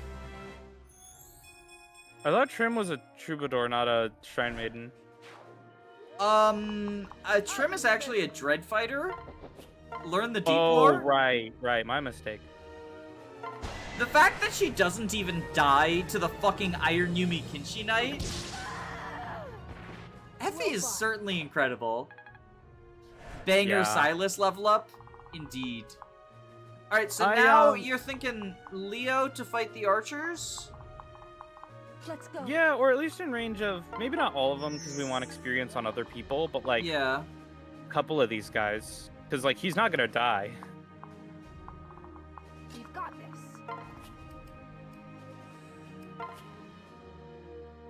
So I think we go like that. Get Beruka out of there. How shall we proceed? Yeah, only really scary thing is the sword catcher guy for Selena. Oh, well, I mean, I'll move her out of the way. Mm-hmm.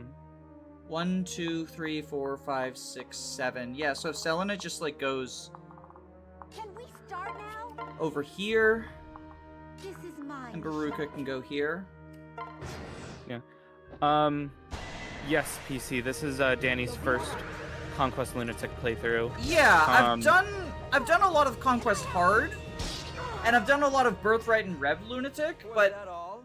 this is the first time doing Conquest Lunatic, and I'll be honest, it's a lot less difficult than I expected. I know I haven't gotten to the end game where you get the truly mean skill combinations, but That was nothing. Yeah. Yeah, and then I've done Conquest Lunatic a number of times before, but it's... I have to run to Yeah. the bathroom real quick. Do you mind no problem. holding down the fort for like 5 minutes? Yeah, sounds good. Hard to Lunatic is much closer in these games than it is in Awakening. Yes. I think that is sort of where a lot of the perceived difficulty of Conquest comes from. Is like, if you're just playing all the Fire Emblem games on like medium difficulty, then Conquest is probably like the hardest game in the series. Whereas if you're looking at everything on the highest difficulty, then obviously there's stuff like Awakening and New Mystery, and you could even argue Three Houses Maddening is harder than Conquest Lunatic. They're harder in different ways, but yeah.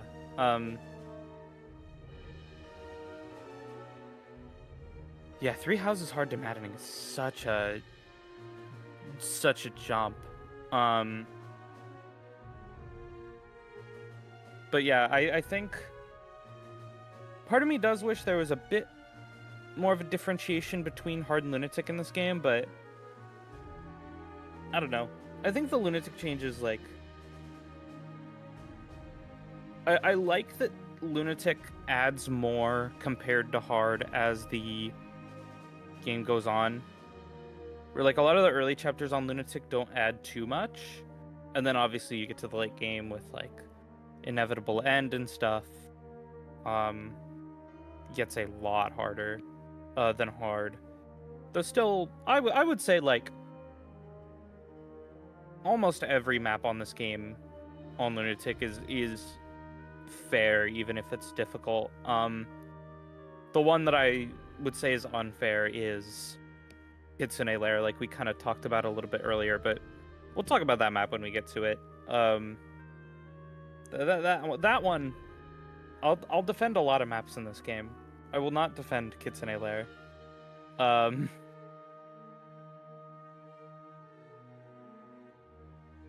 But yeah, hope y'all are enjoying the stream so far. Sorry we started late and we're kind of progressing a little slowly here, but there's a lot to talk about. In terms of units, in terms of this chapter can be a slower paced one.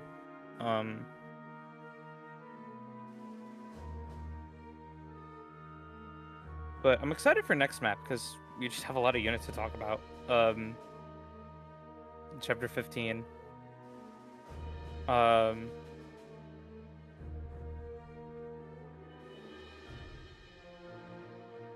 Shoot, I had something else to say, and then I forgot.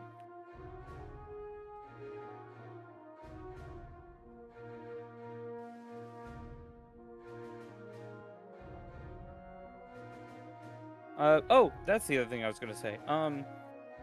Because we were talking about Effie right before Danny went to the restroom, but I was talking to Danny about this like off stream a few days back, but watching this playthrough and participating in it, and you know, some of the discussions around it made me change. Like, I've already changed my opinion on a couple of units because of it, and Effie is one of them where, like... Okay, I'm back. I always thought Effie was good, but now I think she's even better. I am back. Welcome back. Oh, we're talking about Effie? I love Effie. Yeah, I was just talking about, what I told you the other day, where, like, I've changed my opinion on a couple of units already because of this playthrough. How shall we proceed? Fine.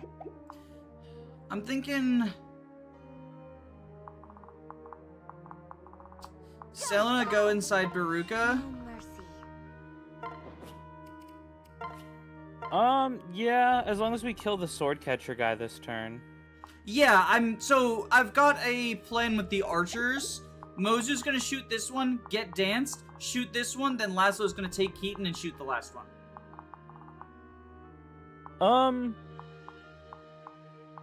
Yeah, that makes sense.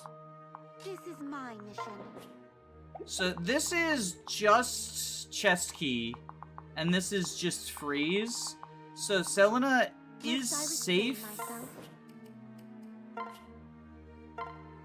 to do this.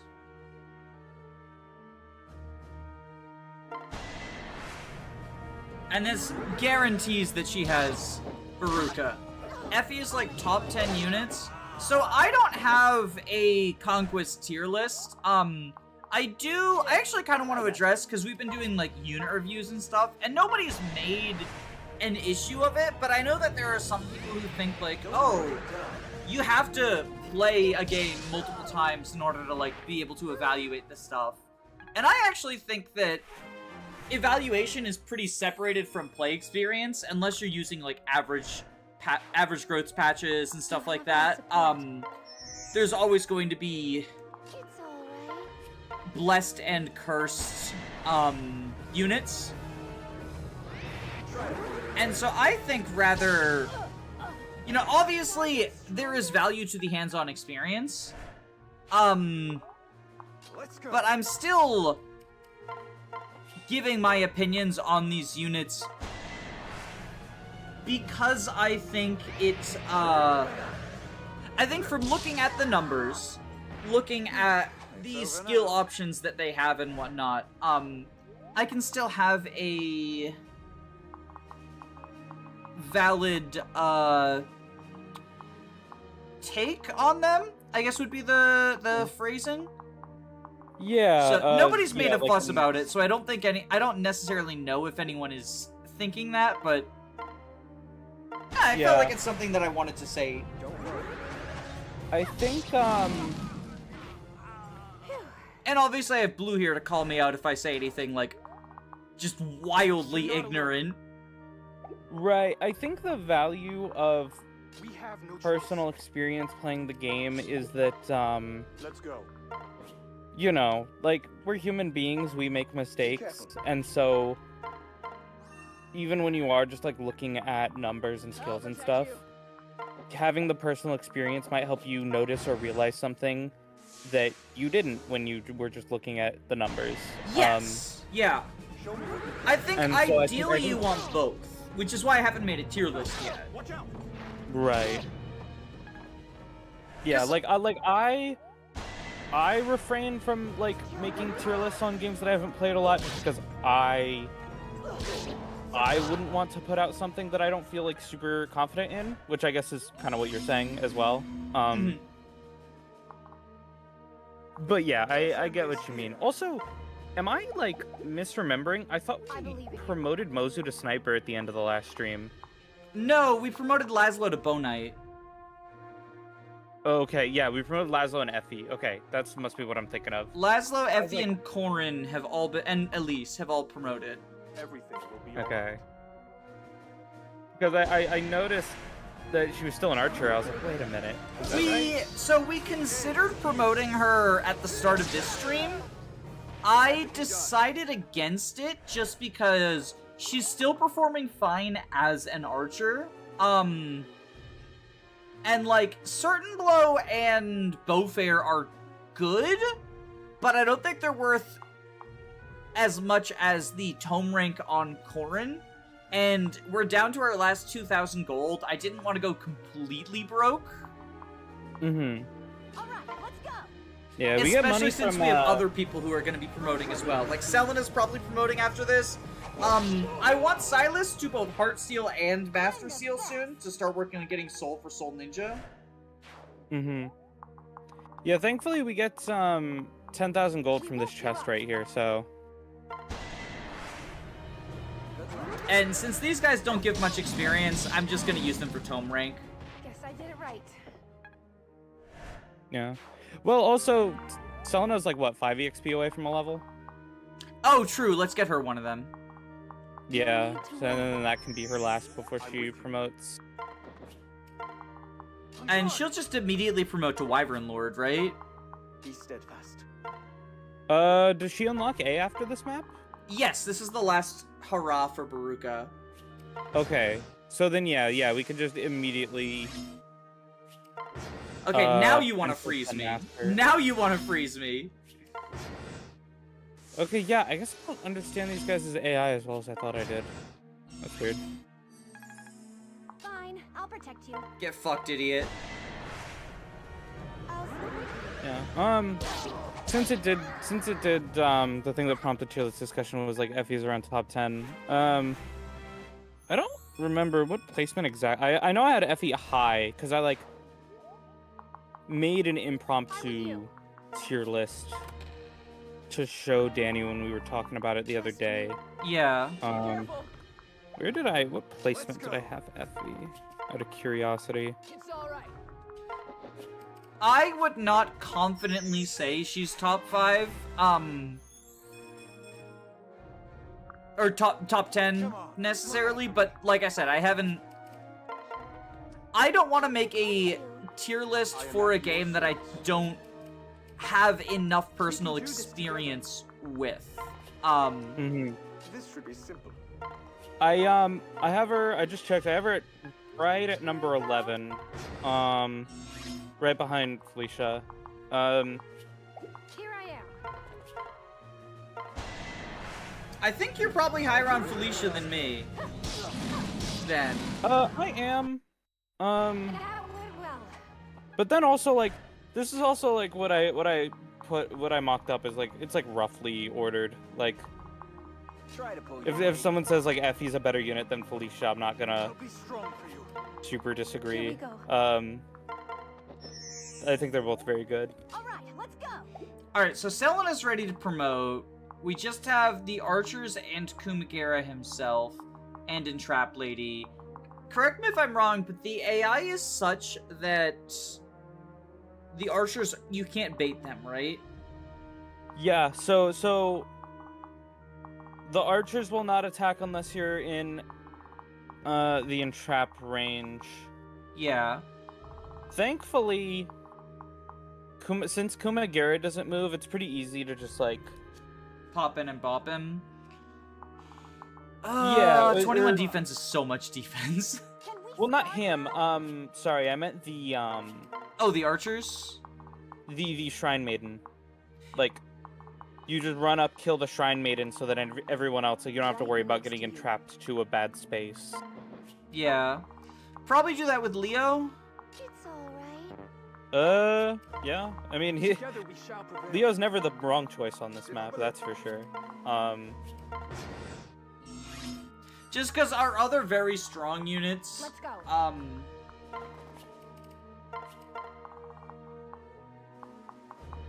I don't super trust them versus two archers. Like Effie, maybe Selena, but Selena's also like, then we're wasting experience. Yeah. I guess like Keaton, even though he doesn't counter. Yo, wait, you've got 14 defense, Mozu? I forgot. Yeah, we have like a defense plus Mozu.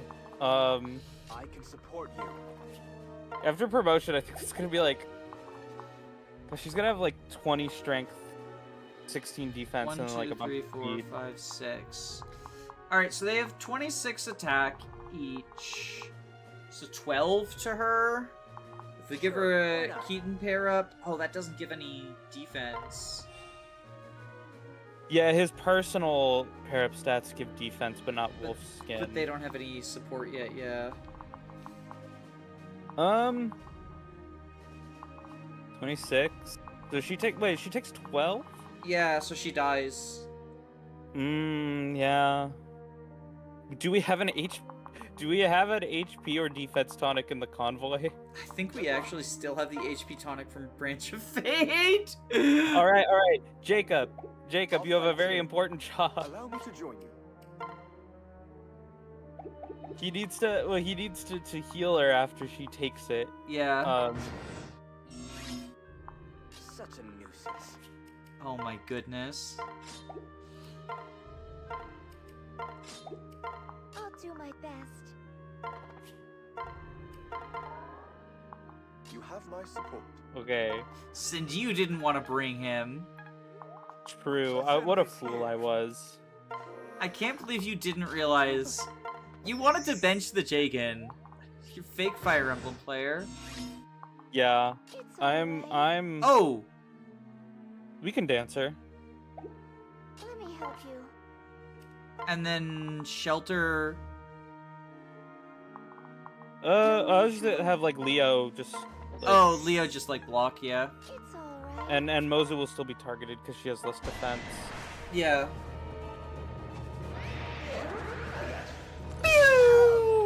In fact, we can have Leo ride like all the way up so that we can have more people get closer. No Well, mercy.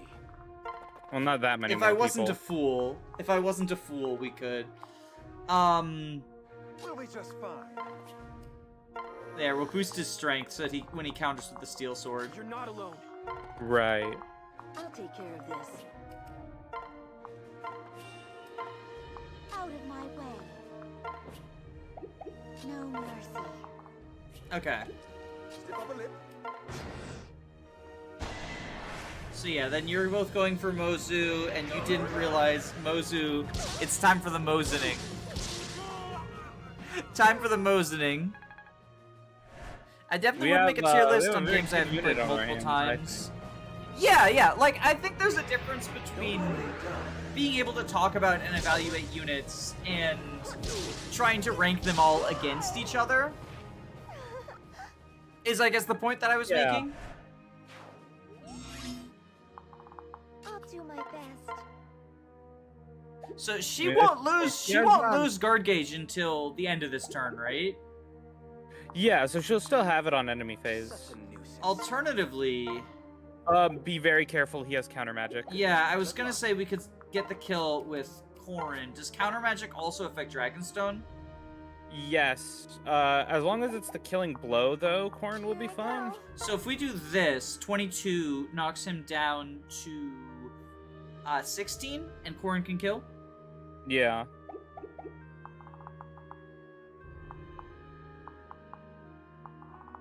Yeah, so I know that counter magic also affects magical weapons because I've seen Kumagera kill someone with kill a Felicia with the flame shuriken. Yeah. Which was very funny and sad. Yeah, and then Dragonstone as well is included in the magic weapons category. Yeah, that was the only thing I wasn't certain about. thank you for calling out the counter magic, but I am well aware of it just because of the It's number only of because there have been What are you waiting occasions for? where I have forgotten. Yeah, no, I was just saying I'm aware of it because of the, like, having seen other people lose to it. Danny, What?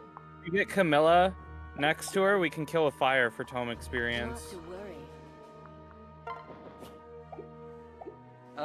We have to dance Shall we kill for them? that. We can do this. Right next to you.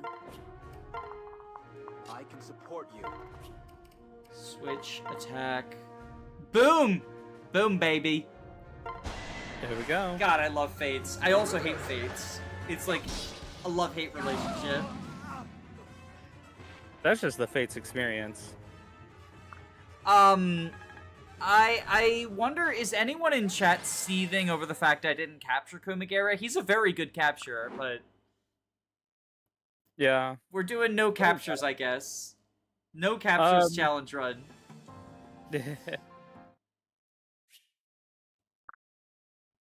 We got the Grimyoto, that's nice. Yeah, the defense res +2 and like more might. I think is it 11 now? Oh wait, does Felicia join at the end of the map? The next map? End of 15, not beginning of 15, right? Yeah. Which I had it pointed out to me at one point that like it is a little weird because I think it would have been kind of neat if the second servant joined alongside Gunter at the beginning. Mm-hmm. Like, oh, they tried to run to like join the army, but they ended up falling into Vala somehow. I don't know. Yeah. But would have been neat. The one thing about that is that it's end of 15 for all routes, which in Birthright, I believe that's the end of Wolfskin Mountain, Wolfskin Peak.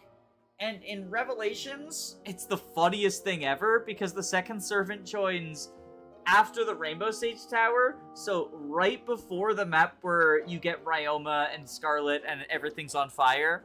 And I just like to imagine Felicia just showing up and then Corin being like, we're about to fucking jump off the canyon. Like, I don't know. But yeah, it would have been cool if they, like, planned it out to be story relevant for all three of them.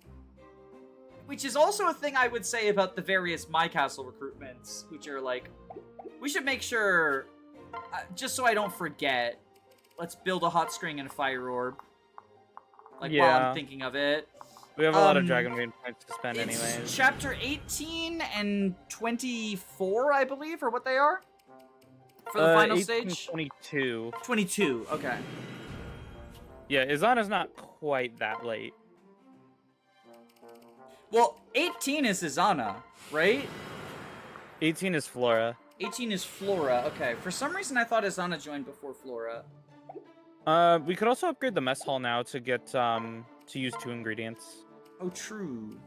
More, I have not been making proper use of that. We can upgrade the smithy. It's unlikely that I ever use a Forge +3, but, like, there's nothing better, especially since we're not using Niles. Yeah. Prison would have been the optimal one there if we were using Niles, though. Like, you and I are both very much of the same opinion around, like, forging and its centralization, in that it's often overstated. Yes. Ooh, ooh. I feel like I have to go to Part the of me bathroom wants to again. do like a I've been having stomach issues. I'm You sorry, alright? I'll be right back. I might call the stream early because of that, but I really don't want to only do one map. I'll be right back. Okay. Give me like 2 minutes. Sorry. Yeah, no problem.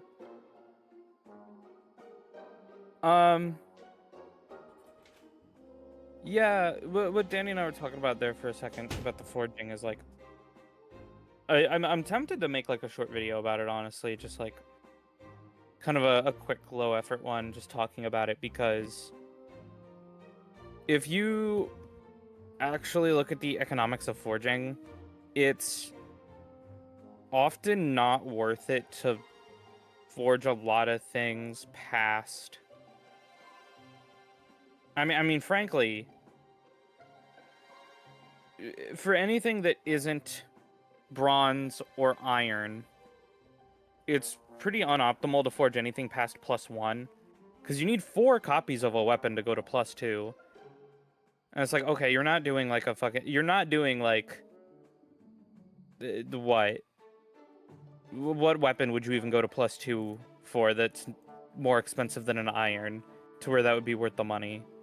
And then even like with iron, it's pretty uneconomical to go past +2. So the only thing that you're really getting +3 or beyond for is bronzes, but even those become more money than it's worth at a point. I forget what I did the math for. I think it was it Iron Axe? Let me check real quick, because I was looking at the I was just comparing the gold cost of forging low level stuff versus buying higher level stuff.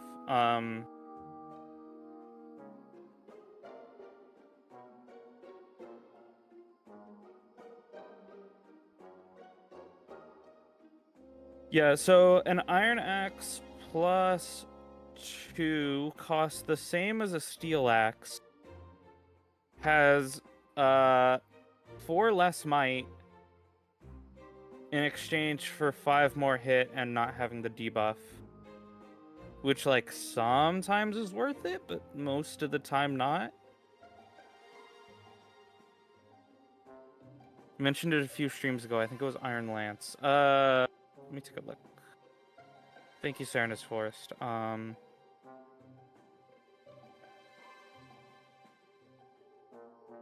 Yeah, same with the Iron... Yeah, like, Iron Lance +2 is 3 less might than Silver Lance. Like, I think it's fair to criticize, like, the silver weapons for being expensive. But it's like, if you want to forge an Iron +2 or a Bronze +3, that's the same cost as a Silver. So I think once you actually take the cost into account, I think forging in this game is pretty overrated. Like, it is good, but people act like bronzes and irons become the best weapons in the game because of forging, and I just don't really buy it, because there's so many other things with better effects, like effective weapons, reavers, braves, throwables. Forging the Joker my castle weapons is definitely my favorite part. I will say, it does go very well with some of those that they like stack. Because there's a couple of those, like the main one that comes to mind is Tsubaki's Pike, where it doubles might if you have more skill than the enemy. And it only starts out at like 4 might, but like if you can forge like a Tsubaki's Pike +2, I think that's 8 might and then gets doubled to 16 for no drawback. That's pretty good. But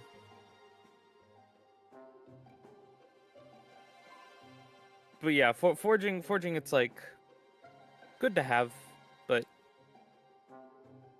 listen, like I guess the other advantage of bronzes is that they can't crit, but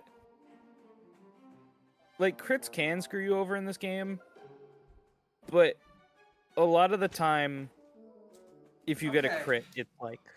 I am back. Oh, welcome back. I am feeling a lot better. It's good. Ooh, sorry about that, chat. And also, sorry about that, Blue. That's no problem. I was just, I've been having stomach issues. I don't want to get into it, you know?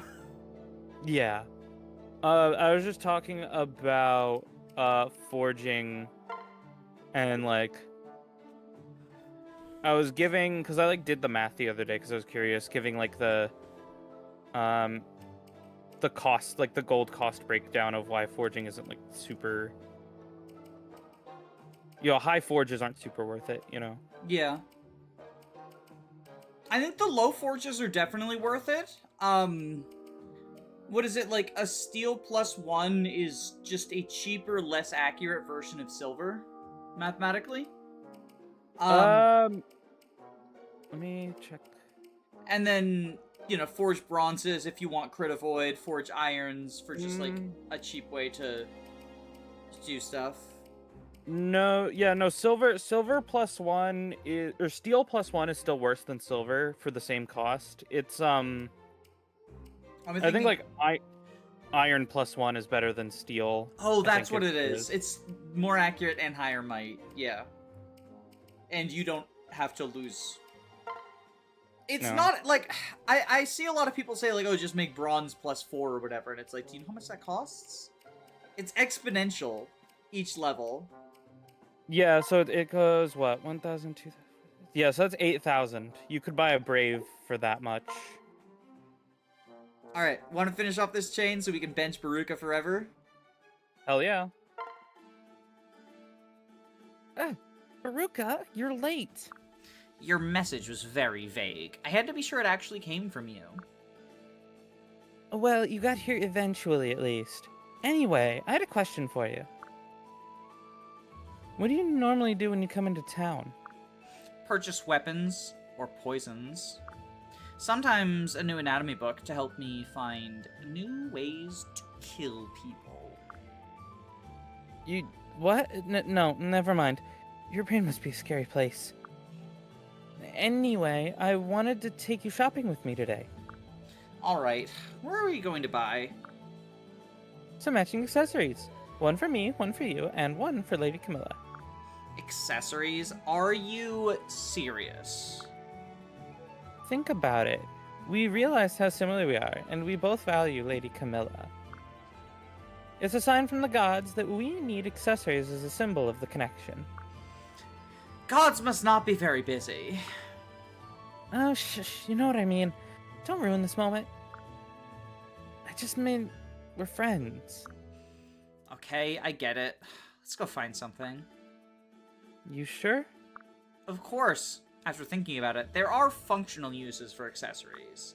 Necklaces for strangling, or earrings that double as small blades. Seriously, you've got a twisted way of thinking.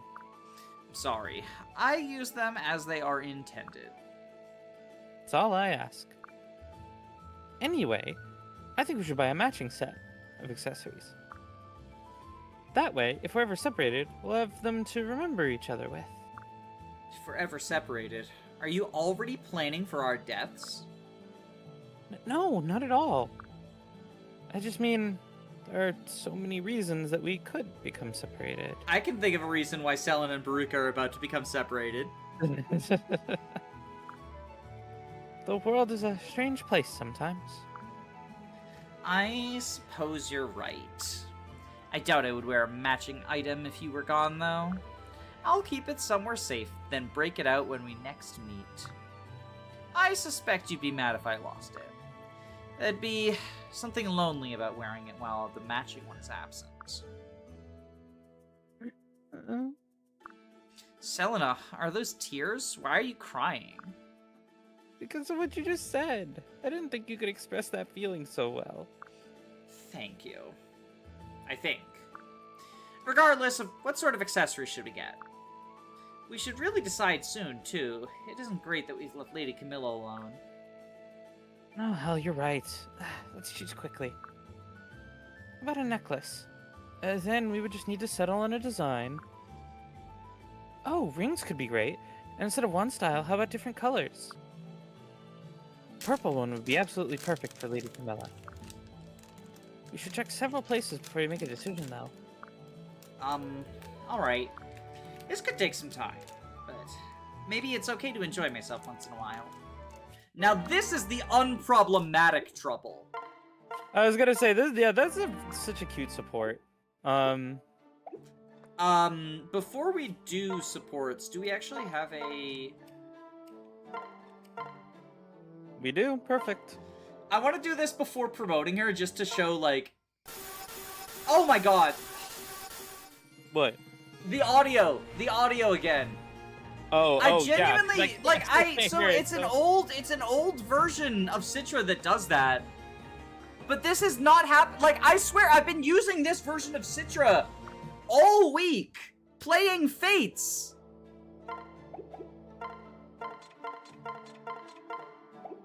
Is it conquest-specific problem? Because you've been playing, like, what, Rev, right? I've actually been playing Birthright, I know, I'm sorry. Oh, either way, yeah, it's being a conquest exclusive, that's so weird.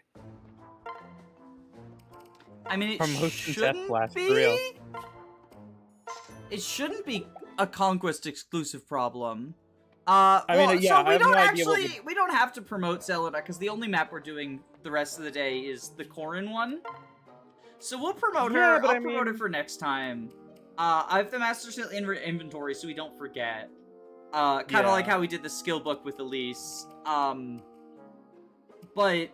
I don't want that audio going on screen anymore. So That is fair. I'll get the old version that doesn't cause those issues, and I'll test in between.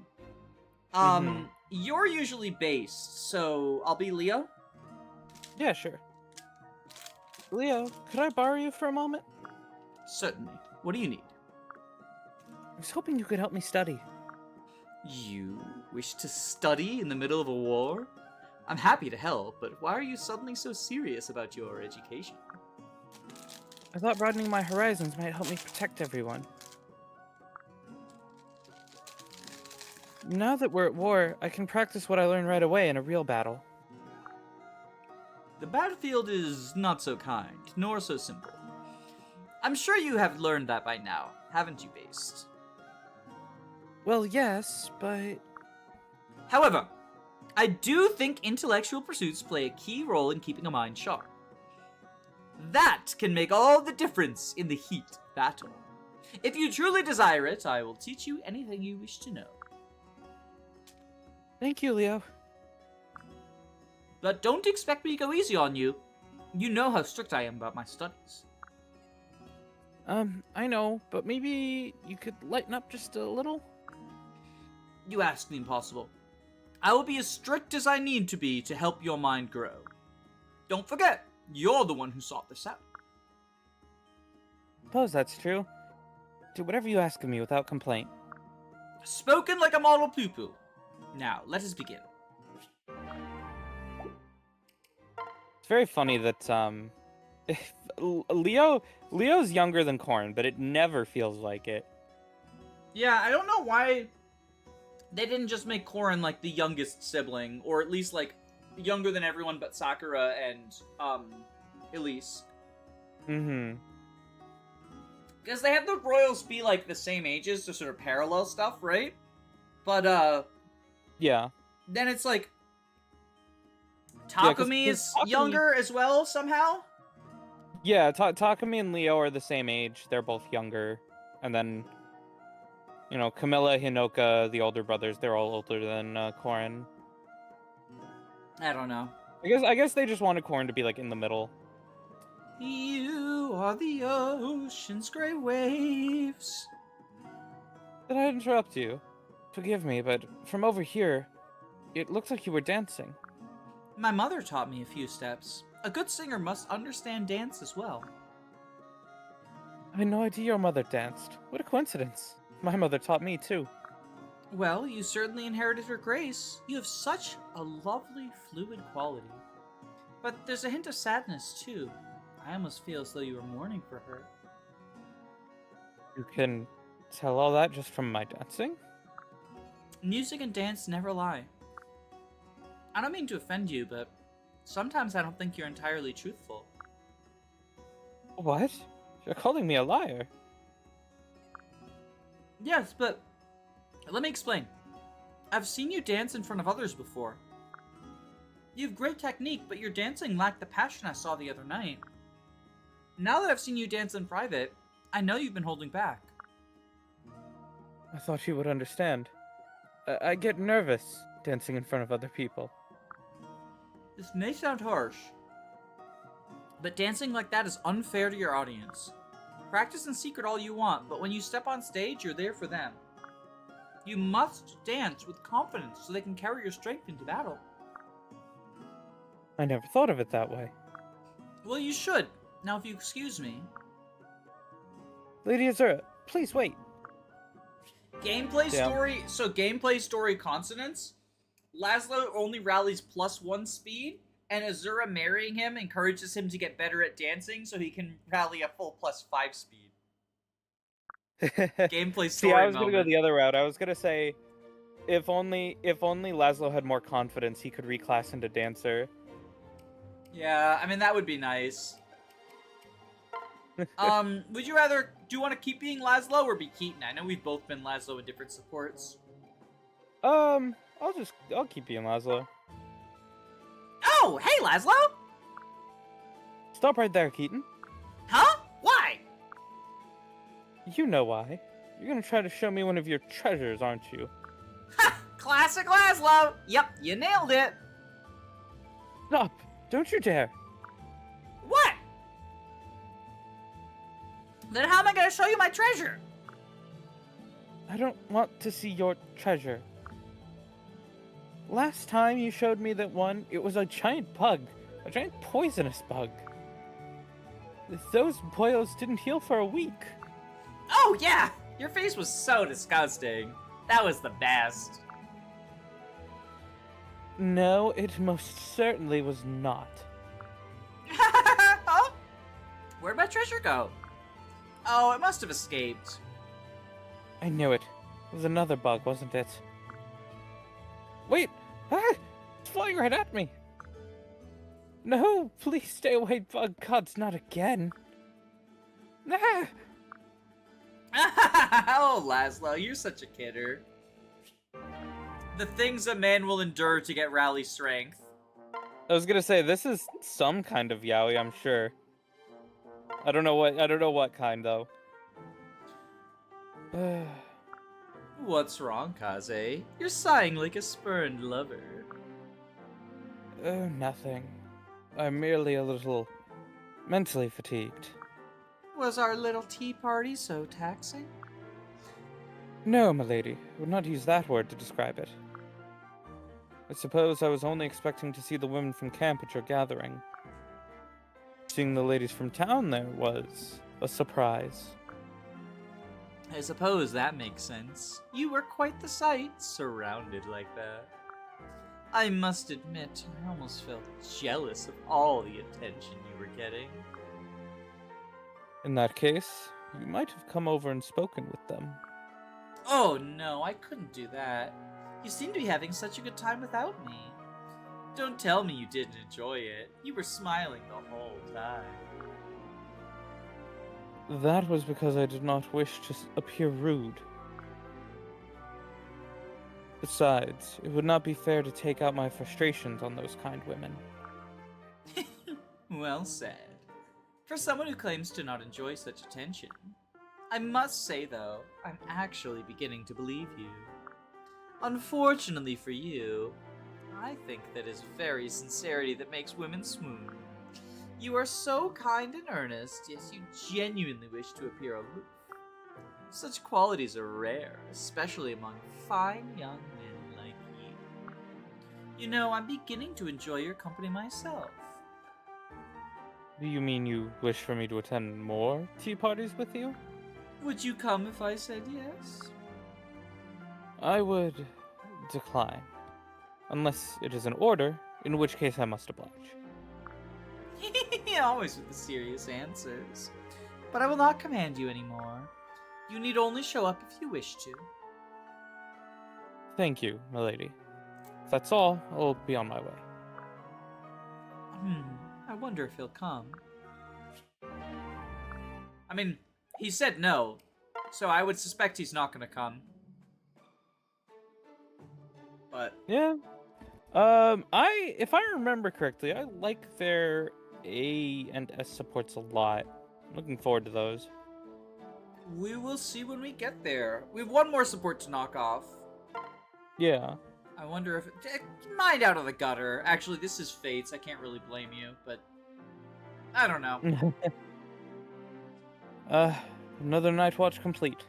But now for some well-earned rest. Hold on.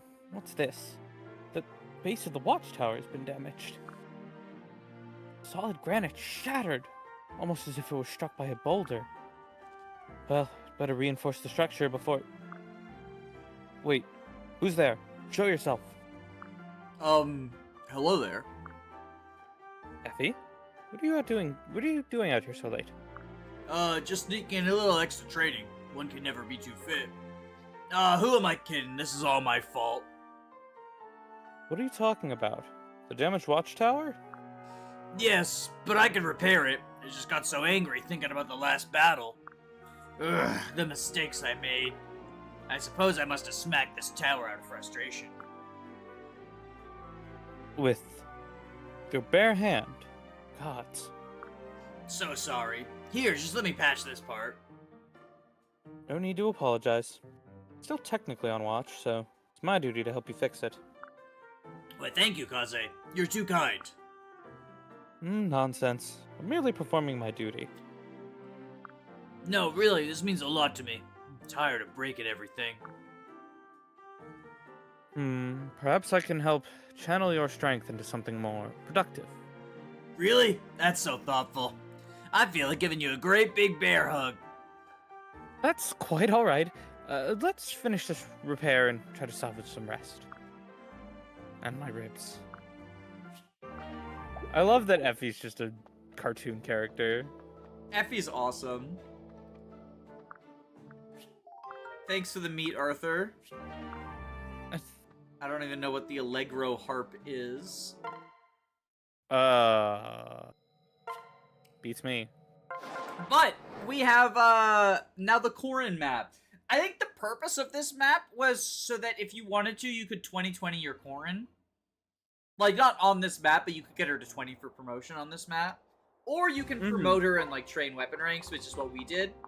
Yeah. I think this map is done a lot better in Revelations, or Revelations, singular, where you have a larger group and there's more incentive, because here, you get a Speedwing, I think a Draco Shield, Vulnerate doesn't matter, Goddess Icon, Speedwing... You get a Spirit Dust. Spirit Dust, is that the third? It's 3 stat boosters, Goddess Icon, Spirit Dust, and Speedwing. And, like, those are nice, but in Rev, you get, like, your entire fucking economy from this map. And you can deploy 7 people, and it's like, I actually really like this map in Rev. It's one of my favorites in the Fates trilogy. I agree. This version is still fine, though. It's nice as an opportunity to get Corin's weapon rank up. Yeah. It's also nice that because of this map, you can, like, kind of neglect Corin during the earlier chapters. Yeah. If you want, and then they just come back here and they're good to go. Yeah, it does make support routing a little bit awkward, and I think that the existence of this map is one of the reasons why Leo is a unit that I think is often overlooked, because he's free deployed on 14, and then the entire army is forced to sit out for a map, and then in 16 Xander shows up, and you also just got Gunter, so it can sometimes be, like, a little bit weird to... I understand why he's probably the most overlooked unit in the cast. On the topic of Gunter, we should talk about him before we talk about Corin. Yeah, speaking of overlooked units in the cast, Gunter is surprisingly useful. These bases are not bad for doing filler combat, and with these weapon ranks as well. Like, he can wield a good amount of, like, effective weapons, pretty good, like, strength, skill, defense, actually very good skill for some reason. You know, defense. So he's like good filler combat for a little while. Obviously his growths are god awful. Like, he's not growing. Yeah. Like, he's actually close to, like, FE1 Jagan levels of bad growths. It's that dire. But I feel like if you're gonna be like a mid-game unit with good bases and bad growths, it's probably gonna be in Fates, where you have a bunch of stat boosting tools. His biggest utility is definitely his personal skill. This is a huge buff to a unit who's already one of the best units in the game, and then +3 damage, +15 hit is great. Definitely better than Jacob's. Sometimes better than Felicia's. His other big trait is having a super good class set. It is Cavalier, Mercenary, and Wyvern, which is like one of the best combinations of classes you could have, honestly. It lets him get all sorts of skills, and he has a similar thing going on to Felicia and Jacob, where his level cap is 30, not 20. And his internal level is actually pretty low, so he actually gains EXP very quick for a level 10 promoted unit. I think the game treats him like he promoted at level 5, right? That's the thing? I believe so, yes. Because, like, Jacob and Felicia are treated as if they are unpromoted. Camila is treated as if she promoted at level 10, and Gunter is treated as if he promoted at level 5. Yes, and I think Leo is like 15 or 16, and then... Yeah, and Xander's like is like 20. 18-ish. Oh, is Xander 20? Okay. Yeah, I think Xander is actually like level 20. And then all of the other promoted units are also treated like 20. Yeah, I think Chura might be a little lower, like 18 or something, but yeah.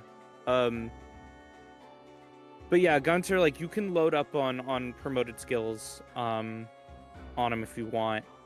And in particular, it's really nice having Wyvern as a Corin support, because, like, if you're doing Magic Corin, you know, the strength from Great Knight or Wyvern is not going to be of much use, but then he has Malignite for, you know, a more magical pair-up. So he just fills his role really well.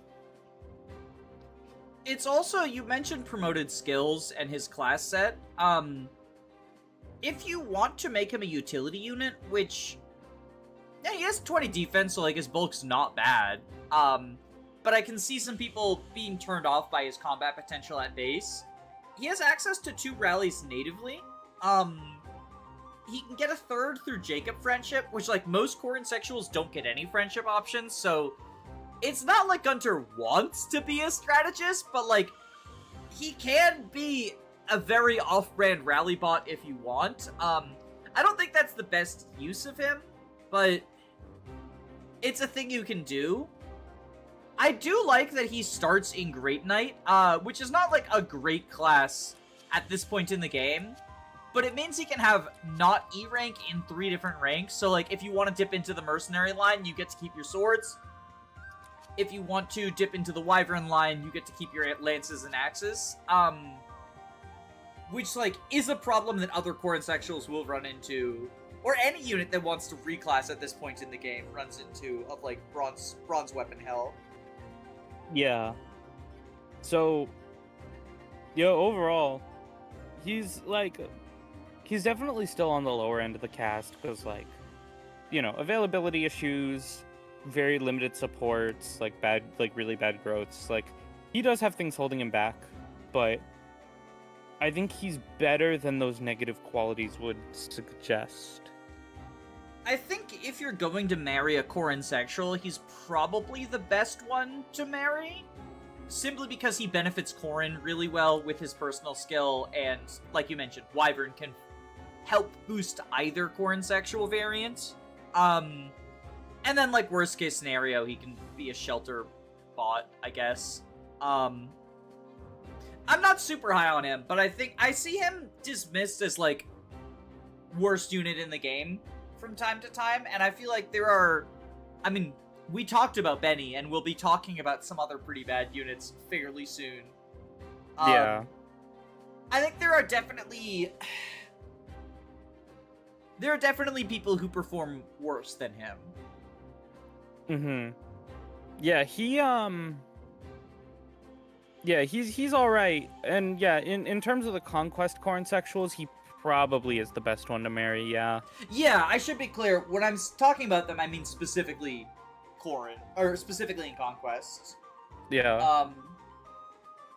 There are, for the other routes, I mean, literally, if you want to marry him, you have to do it in Conquest, because he can't support in Rev. Oh, yeah.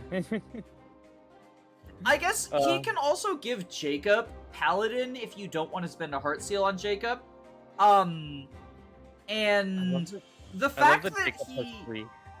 Yeah, he has so many acts. He can has get 3 paladin ways to so get many paladin. ways. But so they usually get C support in Branch of Fate. Like, if you picked female Corin for Branch of Fate, Gunter and Jacob pretty effortlessly get C support during Branch of Fate, which means that can be a little bit faster way to get paladin on Jacob. Through partner seal, I guess. Not faster than heart sealing, obviously, but if for whatever reason you don't want to spend a heart seal on him, I don't think... Can you get... Yeah, you can get paladin Jacob through Gunter friendship before infinite heart seals are available. So, like, I guess that is theoretically an option that he can do. Because I'm pretty sure it's a fast support, and then yeah, they would start with the automatic C rank. Mhm. So that's like 3 maps. And that will also benefit Corin if you're trying to marry Corin to him.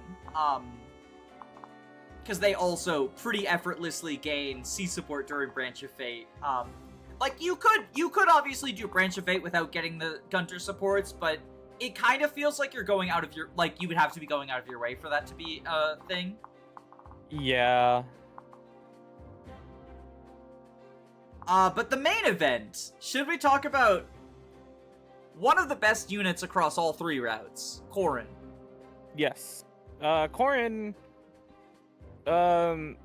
is... I don't want to say underrated. I don't think that's quite the right word. I think coming after Robin,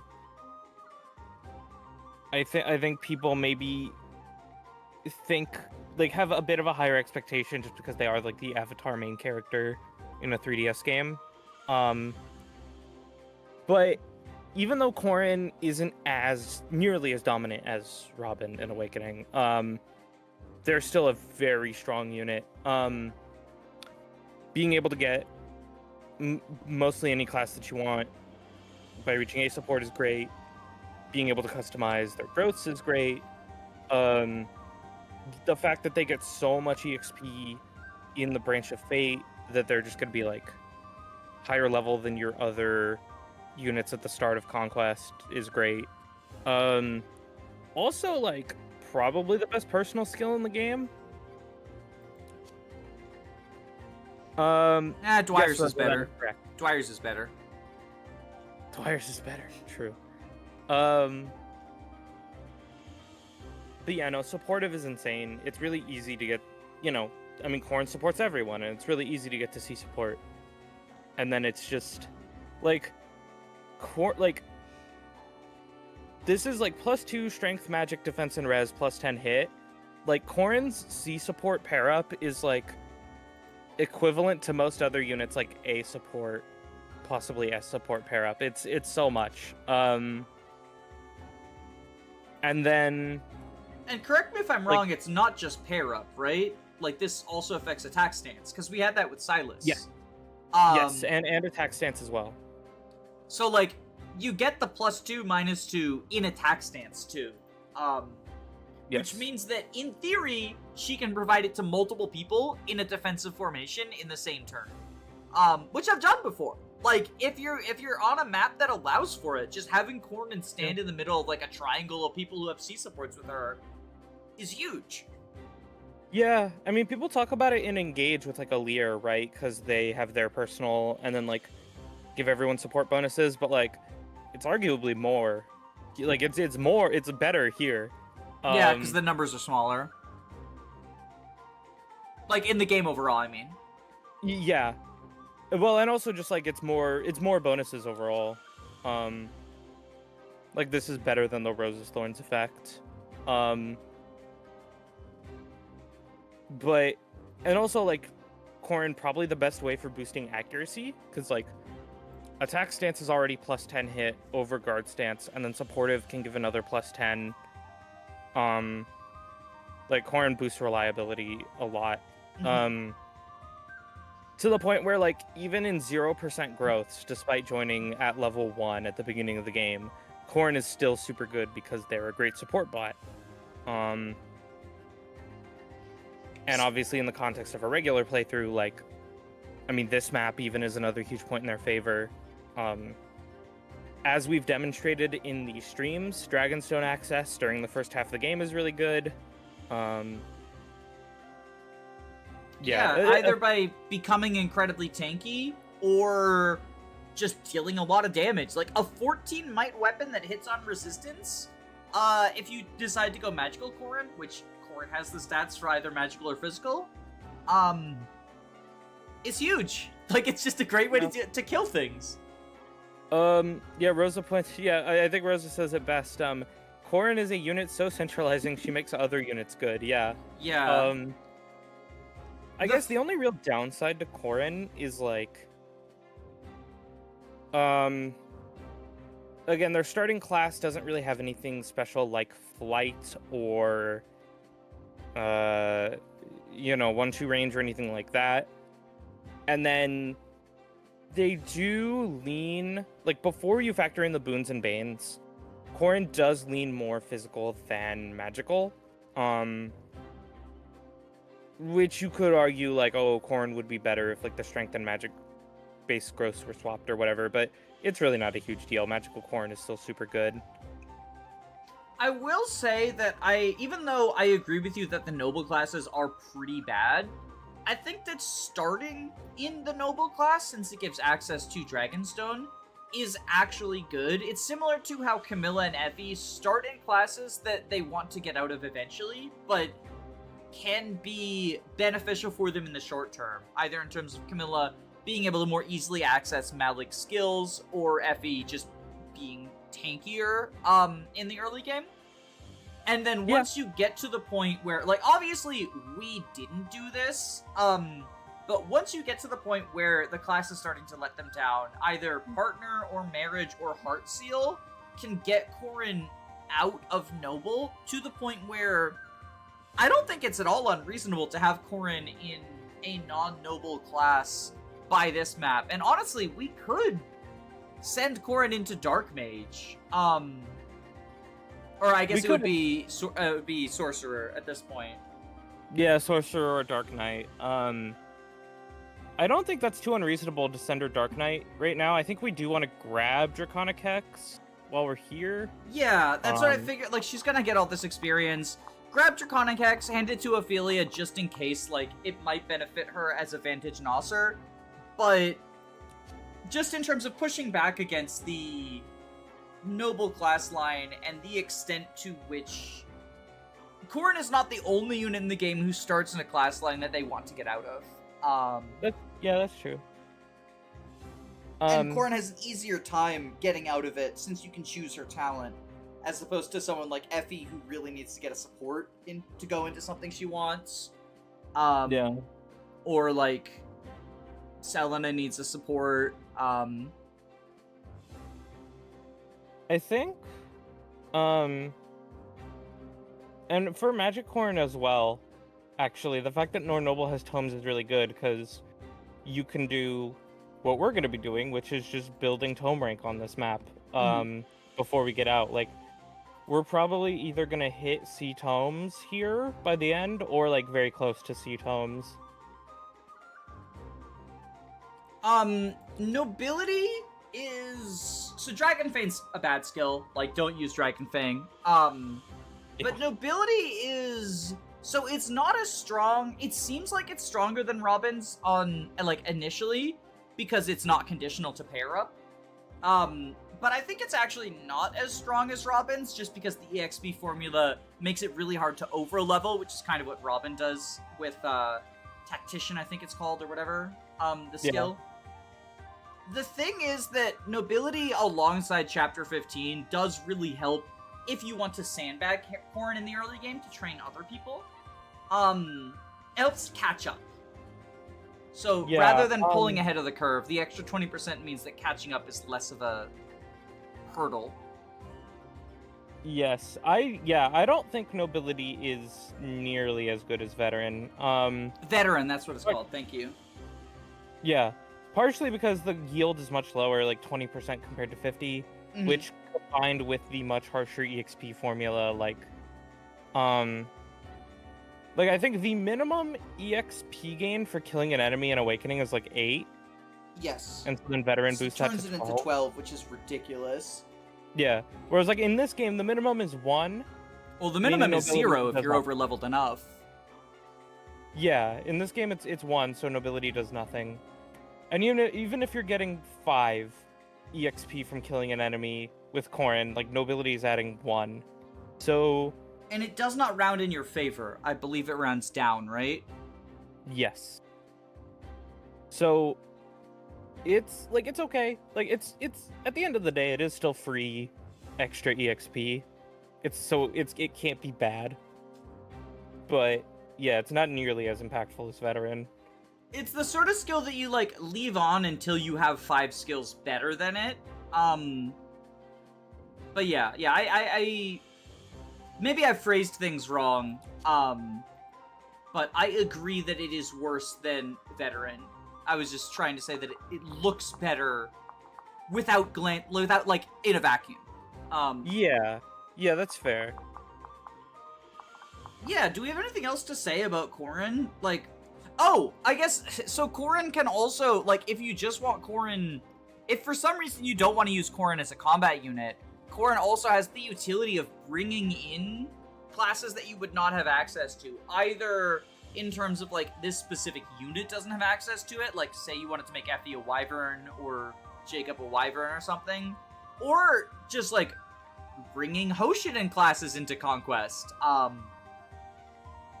Like, this game, you do have more Hoshidan classes in Conquest than you do Norian classes in Birthright, but there's still quite a few that you either don't get until Gen 2 or don't get at all. Like, if you want to give someone Lancebreaker, that has to be through Corin talent.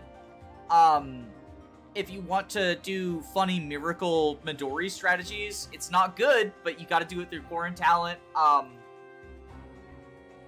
Yeah, like, that, even if you're not using Corin at all, Corin being able to provide those classes to other people is also really, really nice.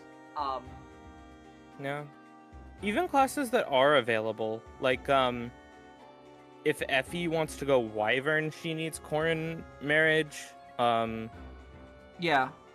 You know, even, like, Leo can get Malignite through Beruka, but, like, a magical Corin's gonna be a way better partner for him. Mm-hmm. So yeah, like, the utility of giving any class you want to any unit you want, like, that, yeah, that's great. It's the best way to make Azura into a berserker. True. Fighter talent Corin. Yeah, I mean, Corin, like... But yeah. Like, Corin's ridiculous, even if not, like, as dominant as, like, someone like Chris or Robin. Yeah. I personally don't think Corin is the best unit in this route, but I wouldn't argue with someone who says that they are, just because of how much they offer. Like, I can see it. But yeah, I don't really have anything else to say. Do you? Yeah. No, I think we covered our bases with Corin. Do we want to put Thunder in Corin's inventory optimistically? I mean, we're gonna reach D-tomes, so... Yeah. Do we also want to just, like, real quick, like, cook a meal just for Corin, just to have? Sure, yeah. Magic and defense, probably? I was thinking speed. I was also thinking we get a partner seal in case we want to mid-map change. I don't think we will. Mm-hmm. But yeah, I think speed just because Gunter gives damage and defense. oh right, we don't. Oh no, we do get 2 ingredients. So do we do? Yeah, I got magic speed maybe.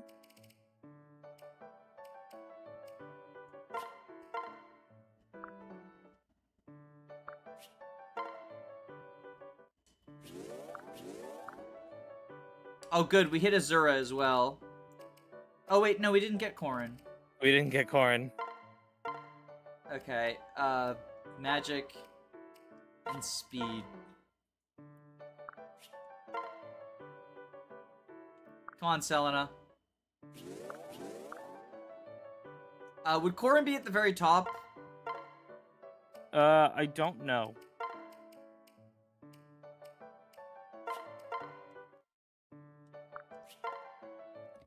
We gotta win this coin flip.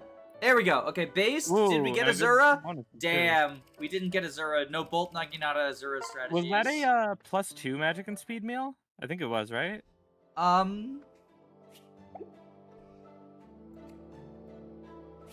do I... There we go, okay. Yes! Nice.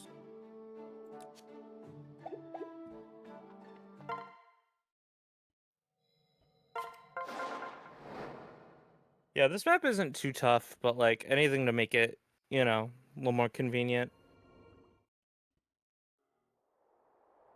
I remember watching this map in Zoran's Train Everyone run is very funny because he had to get EXP on Azura to give by giving her dual strikes. Oh my god, that's funny. Azura kills for real. I did forget to mention, and so I do want to just touch on it real quick. One last thing about Corin. We didn't talk about the Yato at all, the other personal weapon. Oh yeah. It gives passive stat buffs if carried, even if you can't use it. So if you reclass into another class, and if you are going physical Corin, on the final map it can pierce dragon skin, which is a way to handle Takumi. I don't think it's the best way.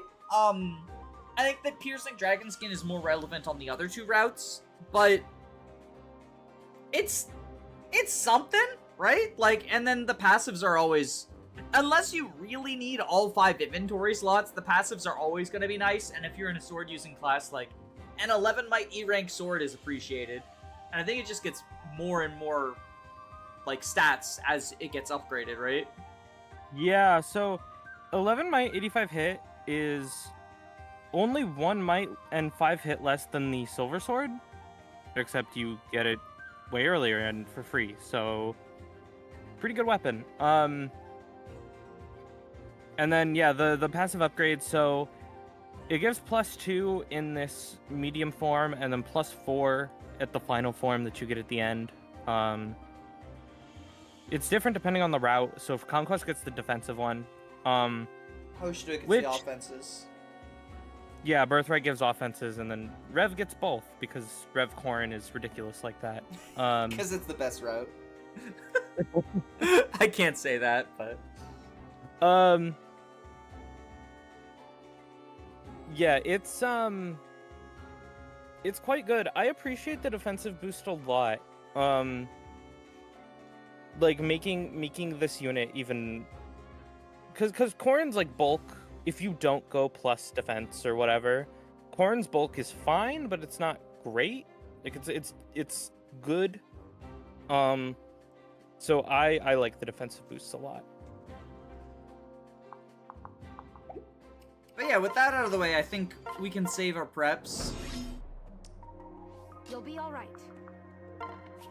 Oh, do we wanna? We probably want to go for the stat boosters. Oh yeah, for sure. And it's more experience. More tome tome rank and experience, yeah. How troubling. Some experience. We do have on to Azura. Here I am. we do have to be a little aware of how the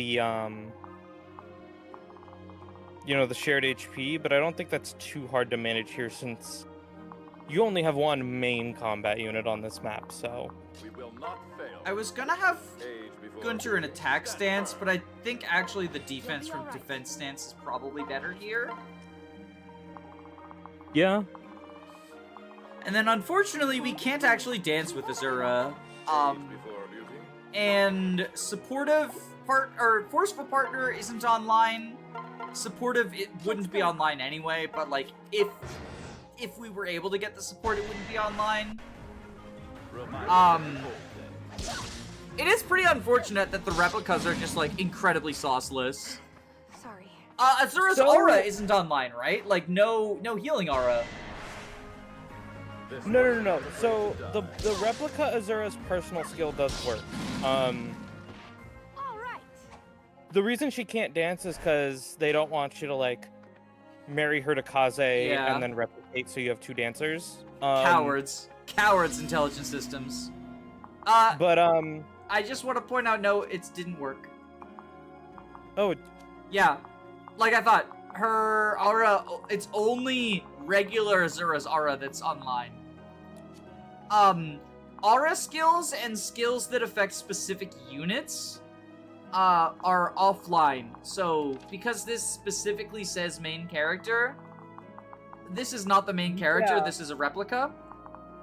yeah, I knew Gunter's did, and I thought Azura's would, but It doesn't, and the same is true of, is it Falco Knight that gets a aura skill? Camaraderie works, but oh no, you're thinking of a Kinshi that gets the like healing aura. Amaterasu, right? Yeah. Be careful. So Amaterasu also won't work on replicas. But Damosel and Gentilhomme and Inspiration do. I'm with you. Weird. So it's specifically healing auras. That's very weird. Yeah, I don't know why. Because you Almost, I can don't you think it's a can bug or you something, can but- give yourself your own inspiration using a replica, but you can't give yourself your own I live to serve. You'll be all right. you can't give yourself your own Amaterasu. Mm-hmm. Here I am. I'm here to help. Ready for this? Oh, we might be out of vulneraries. I think I left them on a bunch of people. Oh, we When don't have we- any in the convoy? When we were, I remember know when we were considering benching Jacob and I gave everyone vulneraries? I think Well, they might still be on those people. there's a couple vulnerary drops on this, On the on this bottom map? side, yeah. You can't give anyone multiple inspirations. So yes. what I meant was not that you can replica to double up on inspiration. What I meant was, let's say we had inspiration on Corin, right? And Corin had gone into Troubadour to get inspiration and also went into Ninja to get replica. Corin could then provide her own inspiration to herself I'm here to help. in that scenario. We won't lose. This is a kill, right? Yeah, that's a kill. Yeah, we could do that, and then Corin... Can kill the soldier. Trouble. Just like, Yo, lets us make some Azura progress. combat. Ready for this? I mean, unironically, I think Azura having combat My stats apologies. is nice for this map and for this map and for dual strikes. Yeah, I agree. That being said, I don't deploy Azura in the red version of this map. I don't think she's worth the slot if she can only dance the top half. That's Which is, fair. in my opinion, the less important go. half on both of these. Because, like, it's easier enemies and also you don't get droppables. You can't use passive healing as a replica. Yeah, apparently. It's very weird. Like... Replicas cannot use skills that can't be inherited. Unless I might be Mandela affecting myself, but I'm pretty sure I've used fancy footwork with Laszlo's replica before. And I Yes. know that you can use regular rally skills. We'll just dodge, right? Yeah, exactly. I'm a genius Okay. tactician. I'm a genius tactician. Yeah, I love how Replica is like... Replica just has a whole set of game mechanics into itself as a skill. It's so funny. And it exists on one map and in a level 15 skill on a class that none of the favoritism units can get easy access to. Which is very funny. I mean, yeah, it's like... I did it. I think Replica, once you actually get it, can be quite useful. It's just not, I'll protect you. It's not something that's good on, like, your... specific enemy phase units. Trust me. Like I think it's really good on utility units with units like staff access or inspiration, and I think it's good on like player phase offense units. Like I don't know, I would definitely appreciate if our Effie Here I am. had replicate so she could kill 2 enemies every turn. There's also the incredibly funny application of it. Okay, I would like... I think I have to vulnerary rather than kill him. Yeah, I think that is the move. So Careful. the legendary double vantage attack stance build, if you can get that onto a unit who you've replicated, they can double vantage attack stance off of themselves. Yes. Which I believe the person most easily, like obviously Corin can do it because Corin can do every fucking broken class combination. But you were the one who was telling me about this, Orochi. Yes. And we just dodged another one. No, I'm just, look, the way that you dodge those is just simply be better. Just simply be better. Right. Damn, I thought I was good at the game. How wrong I was. Yes, Orochi can do it. Funnily enough, Izana also can do it because he has Diviner, Samurai, and Apothecary as his 3 classes. Lamau. So, like, Izana gaming, I guess. Ugh. Making progress so. is so annoying right now. We have 20 turns, which is a lot of turns. So I think we just take it a little slowly and do this move. Yeah, do this, and then we heal with the Northern Corin, right? Yeah. I really like that aspect of this map, both here and in Rev, where, like, you can choose which side you want to spend time healing and which one attacking. I think we kill, and then dance, and then vulnerary. Let's go. I agree. Yeah, so we are... all the vulneraries are on other people. Gunter, did you bring one for me? You did, okay. That should be enough. That should be enough. I think 4 uses gets us there. Especially because we don't have to escape. Like, this is escape or kill boss. We won't lose. Yeah, I mean, we want to kill the boss for the speed wing, and I think we can pretty handily. We need each other. Yeah, we don't need to do that. We'll just keep her like that. Yeah, I think killing the boss in the Conquest version, outside of, like, you know, like 0% growths or something, is not especially difficult to do. Yeah. We won't give up. I mean, even in 0 growths, you just, like, make Gunter do all the work, right? Yeah.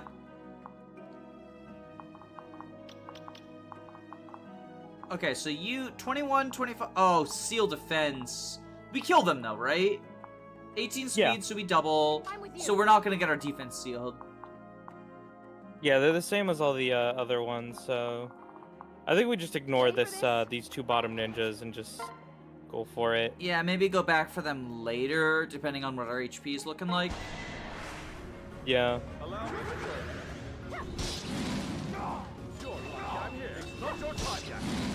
Nice. That Okay. went well. Can you use Renua as a replica? I would imagine no, and probably so that you don't get a full 100%. So maybe that's the logic. Ooh, yeah. Okay, that is what it is. Yeah, because renewal, double renewal would be 60. Oh, and Azura has a vulnerary too. We're still We fine, need each actually. other. You'll be all right. But I think we just wait rather than bait the ninja. We won't lose. And Azura, Okay. you just, like, go over here. But yeah, well, because what I mean by 100 is you get renewal replicate on Keaton. Or Caden. Oh, And then they go, like, even better, better odds. into renewal, into even better odds, and just like full heal themselves every other turn. That's so funny. How would you even?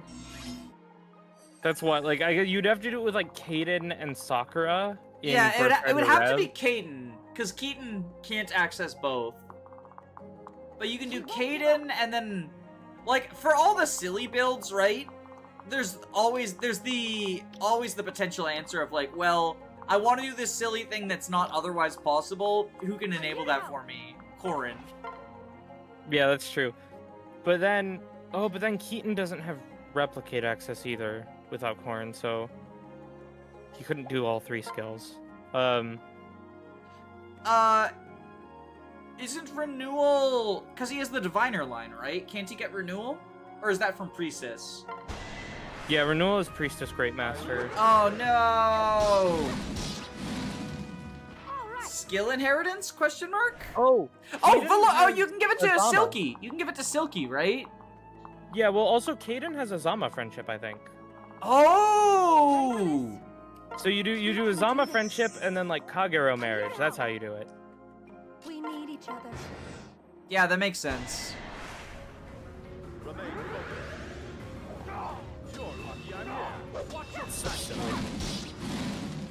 That went well. I love doing stupid builds in this game. Me too. Gunter, you can't live to serve. You need Jacob friendship for that.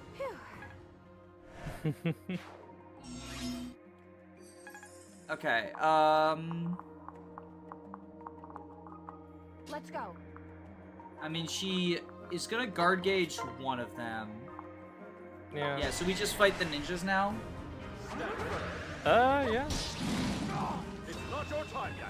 We can probably start making progress on the top path too, or at least maybe like after this turn. I'm with you. Yeah.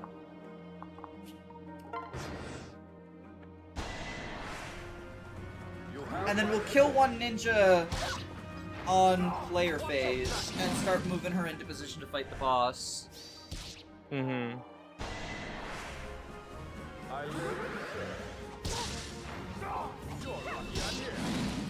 So you're dead. It's a level on you. Nice. Did we get D-tomes yet? I don't know why I scrolled down to check that. Yeah, oh, we got D-tomes a while ago. I mean, I'm still using fire because it's more accurate, but... Yeah. Because this isn't one of the games... This isn't one of the games where, that matters for weapon rank, right? You'll be all right. Yeah, all weapons give the same weapon rank. Careful. And then this ninja drops a vulnerary. I find it very interesting, because you also don't get extra weapon rank for doubling or for landing the killing blow. Like, you always get 1 per combat. Yeah. And I can't help but feel like that was, like, very much something the designers really wanted to do for one reason or another, because Won't give up. discipline is in Awakening, and then they removed it from this for this game. So it's like I can't help but wonder if for one reason or another they were like, oh, we really want to scale back like We've got this. weapon rank gains. I think maybe it has to do with reclassing. To make it so that Oh, maybe. class dipping is like a little bit less convenient. Here we go. Yeah. Though I'm gonna be real, I really would not mind if this game had discipline. I wouldn't either. I wonder what class it would go on though, because it's a Cavalier class in Awakening. Yeah. Does Azura? We won't give up. Yeah, Did she the- lives. It's a bolt nugget out of that guy. 17 Okay. attack versus her 12 resistance, and she's not getting doubled. I Oh, checked. yeah, 'cause I checked while we were just chatting. Also, fun fact: this is the only map in all of Fates with red unit villagers. I'm with you.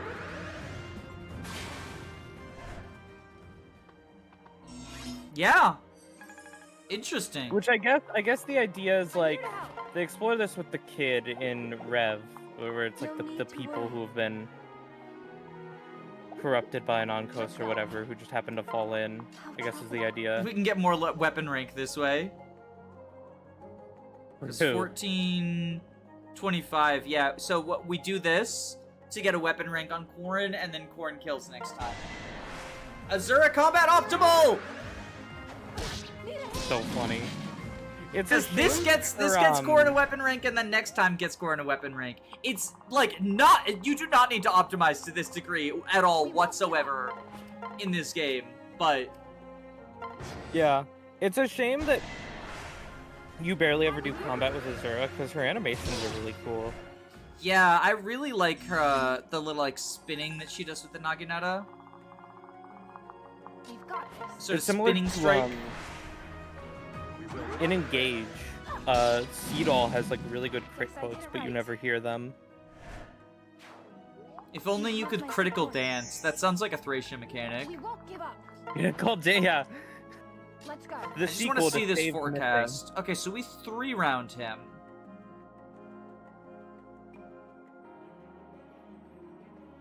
Yeah, we 3 rounds. Here I am.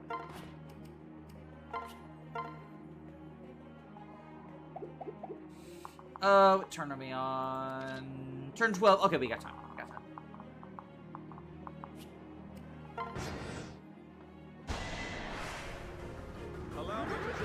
Yeah, no, the turn limit here is quite generous.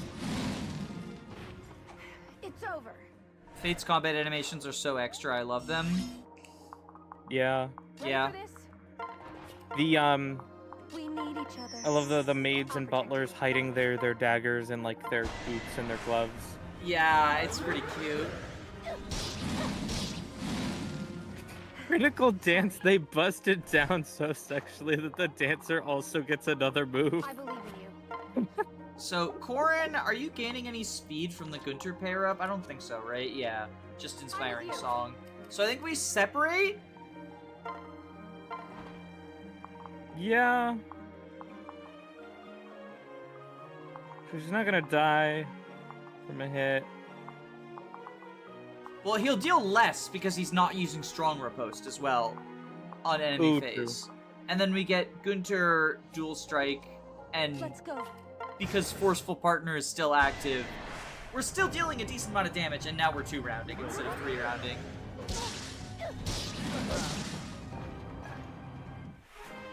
Alright, let's see this Gunter level.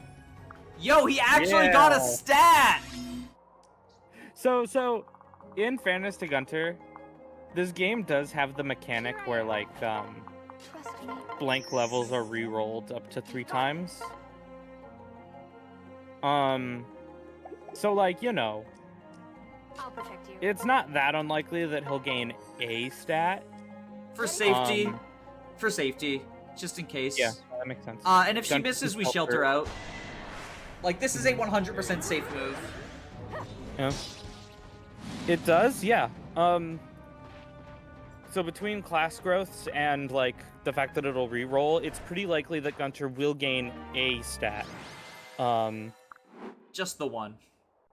Yeah. But yeah, I think we're very close to see tomes on Corin, right?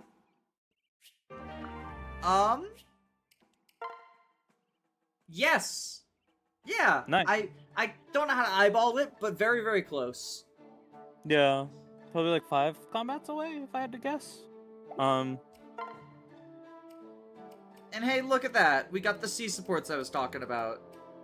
Yeah. Do we want to read the supports to close out, and then we'll open next time talking about the servants? Yeah, sounds good. Or do we want to look at Nina and Ignatius, since he is in the thumbnail, and I don't want to be a clickbaiter? Oh, true. We could do that. Okay. These are fun units to talk about as well. So anyone who saw the previous stream knows that it appeared that Benny died. But an interesting thing about Fates and Awakening is that the units with potential to give birth to children will always give a retreat quote instead of a death quote. So he actually just retreated. He didn't die. And we definitely didn't revive him from the dead with fell magic. Yeah. We definitely Spell didn't. magic casted by his wife Nyx. Yeah, we definitely didn't let Nyx's fell magic. Because that would have a very, oh no, something has gone wrong. Something has gone wrong. I think something bad has happened to Ignatius. Hey, he has more base strength than Benny, so like Yeah. it can't be that bad. I pointed this out to you in call. But I gave Benny Nyx, which, like, Nyx Ignatius, I have not done the math, but Nyx Ignatius is definitely not doing any fucking favors to Ignatius's strength. Meanwhile, Benny, at level 15, has 15 base strength. When I peeked in, like, right now Ignatius is level 17. At level 14, Ignatius had 16 strength, which was more than Benny. And Benny was a higher level. Actually. Was it 17? Oh my god, it's even more extreme than I thought. Yeah, So just to highlight just how bad, like, this, we're not rehashing Benny as a bad unit, but, like, the strength problem, it'd be real. So, yeah, Ignatius, functionally, once you get him, is basically just better Benny. Like, this is Benny if he was actually able to be, like, a combat unit and not just an iron wall. He's gonna have, obviously, noticeably better strength. Like, this is Ignatius with the lowest strength mom possible. And his speed, if you give him a faster mom like Selena or Perry or Charlotte, he'll actually have enough speed to where, like, he doesn't really need a wary fighter in order to avoid getting doubled by most things. And his defense will still be pretty good. And speaking of which, his personal skill also helps with that as well. This is It's quite basically good. unconditional. Yeah, it's basically unconditional. It works in both attack stance and guard stance. And, like, you always want to be in one of the two stances, pretty much, most of the time. So, and getting +2 in attack stance also is very nice. Helps him be bulkier even when using dual strikes to kill. His biggest problem... Well, okay, two big problems. One is availability, because, like, he's one of the latest kids in like when you take into account father's join time, right? Mm-hmm. And unlike Forrest or Siegbert, or his dad's not very good, which is the other problem. Like, you have to deploy Benny, which is usually not... I mean, it's not terrible, because Benny can backpack, and, you know, he makes a good defensive backpack, but he comes pretty late, and it's hard for me to say that he's, like, super good because of that, but if you want... Like Effie has better things to be doing, so if you want, like, this tanky armor knight, or, like Great Knight general unit later on, Ignatius is probably your best bet. If all you care about is the defense itself, Benny is on average going to have more defense. But if you want a tank who can actually deal damage in return, Ignatius is a lot better. And Ignatius, like you said, he doesn't need wary fighter. I would argue that with the amount of, like, stat stacking you can do, you can even get Benny to the point where he doesn't need wary fighter, but Ignatius is a lot easier to get there. He's not going to need a rally and a tonic every map to do it. Yeah. It is unfortunate. So one of the upsides of the kids is their flexibility, and Ignatius, being the son of a unit who's already not flexible, lacks a lot of that flexibility. If he goes outside of the tank role, he can be successful, but he's usually going to be worse at whatever role you put him in than other people. But skill inheritance, you know, we gave him these as a meme.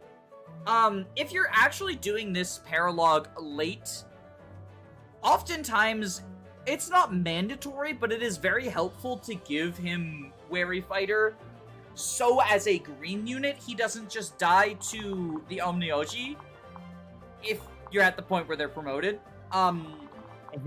Once these ones get to him, he's just dead, but the ones up here, he can potentially survive if you give him Wary Fighter. And it does kind of suck because, one, that is a skill that he can just get through Offspring Seal if you're at the point in the game where you're recruiting Ignatius, unless you have really rushed Ignatius, he probably gets a level 5 off Offspring Seal, and, like, you probably don't want Luna.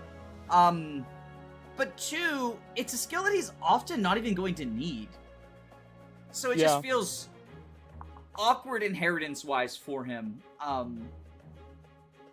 Further limiting the flexibility of a unit who's already not that flexible. Yeah, he, cause with a faster mom, like you mentioned, like, oh, you give Benny a rally and a tonic to avoid getting doubled. If Ignatius has a good mom, he can use that rally and a tonic to double some enemies. Like, he can get to that point. And at that point, like, you know, that paired with his bulk is really good. So yeah, Wary Fighter, unless you give him a slower mom like Beruka or something, generally going to be a waste on him, which is unfortunate. But for context, I've had Benny double enemies in the late game of Revelations. So, like, that's... and Ignatius is going to be better to do that. So, like, just to shine a light on how easy it is to hit those doubling thresholds even with slow units like these two. Yeah, so I like using him. Unfortunately, he's a bit he's definitely one of the less used kids in the game, I think, just because, like, his dad's already not great and he comes later. Yeah, not much else to him. That's all I got. That's all you got? Yeah, I think so. Well, then let's talk about the more interesting of the two kids that we're not getting. Yeah. So I just... full context, I've never used Nina, so this is mostly going to be the blue unit analysis moment. Also, I gave Niles his Rev marriage, so this is, just default hair Nina, because I gave him Aboro as a wife, and since Aboro's not in our cast, like, her hair doesn't get passed down, which is kind of cool. But from just for looking at the numbers, Nina just looks like very similar to Laszlo, except for better, in that she could be either physical or magical bow knight, or adventurer. And, Niles is not as good as that, but you deploy him to do captures. Nina's probably going to be a slightly better version of that. She has a personal that is, like, the most conditional damage buff in the world. But other than that, I know you mentioned a couple of things, so I'll let you take it from here, because I don't really have much to say, but Bow Knight is a good class. Yeah, so I like using Nina a lot. She's probably one of my most used Gen 2 units in this game. I don't think she's quite as good as someone like Percy or Ophelia or Soleil. I think those are kind of like the cream of the crop, like Gen 2 units, but Nina's up there as one of the better ones, I think. Like you mentioned, she can be... she's just generally going to be better at, like, magic stuff than Niles, especially if you give her a magic mom.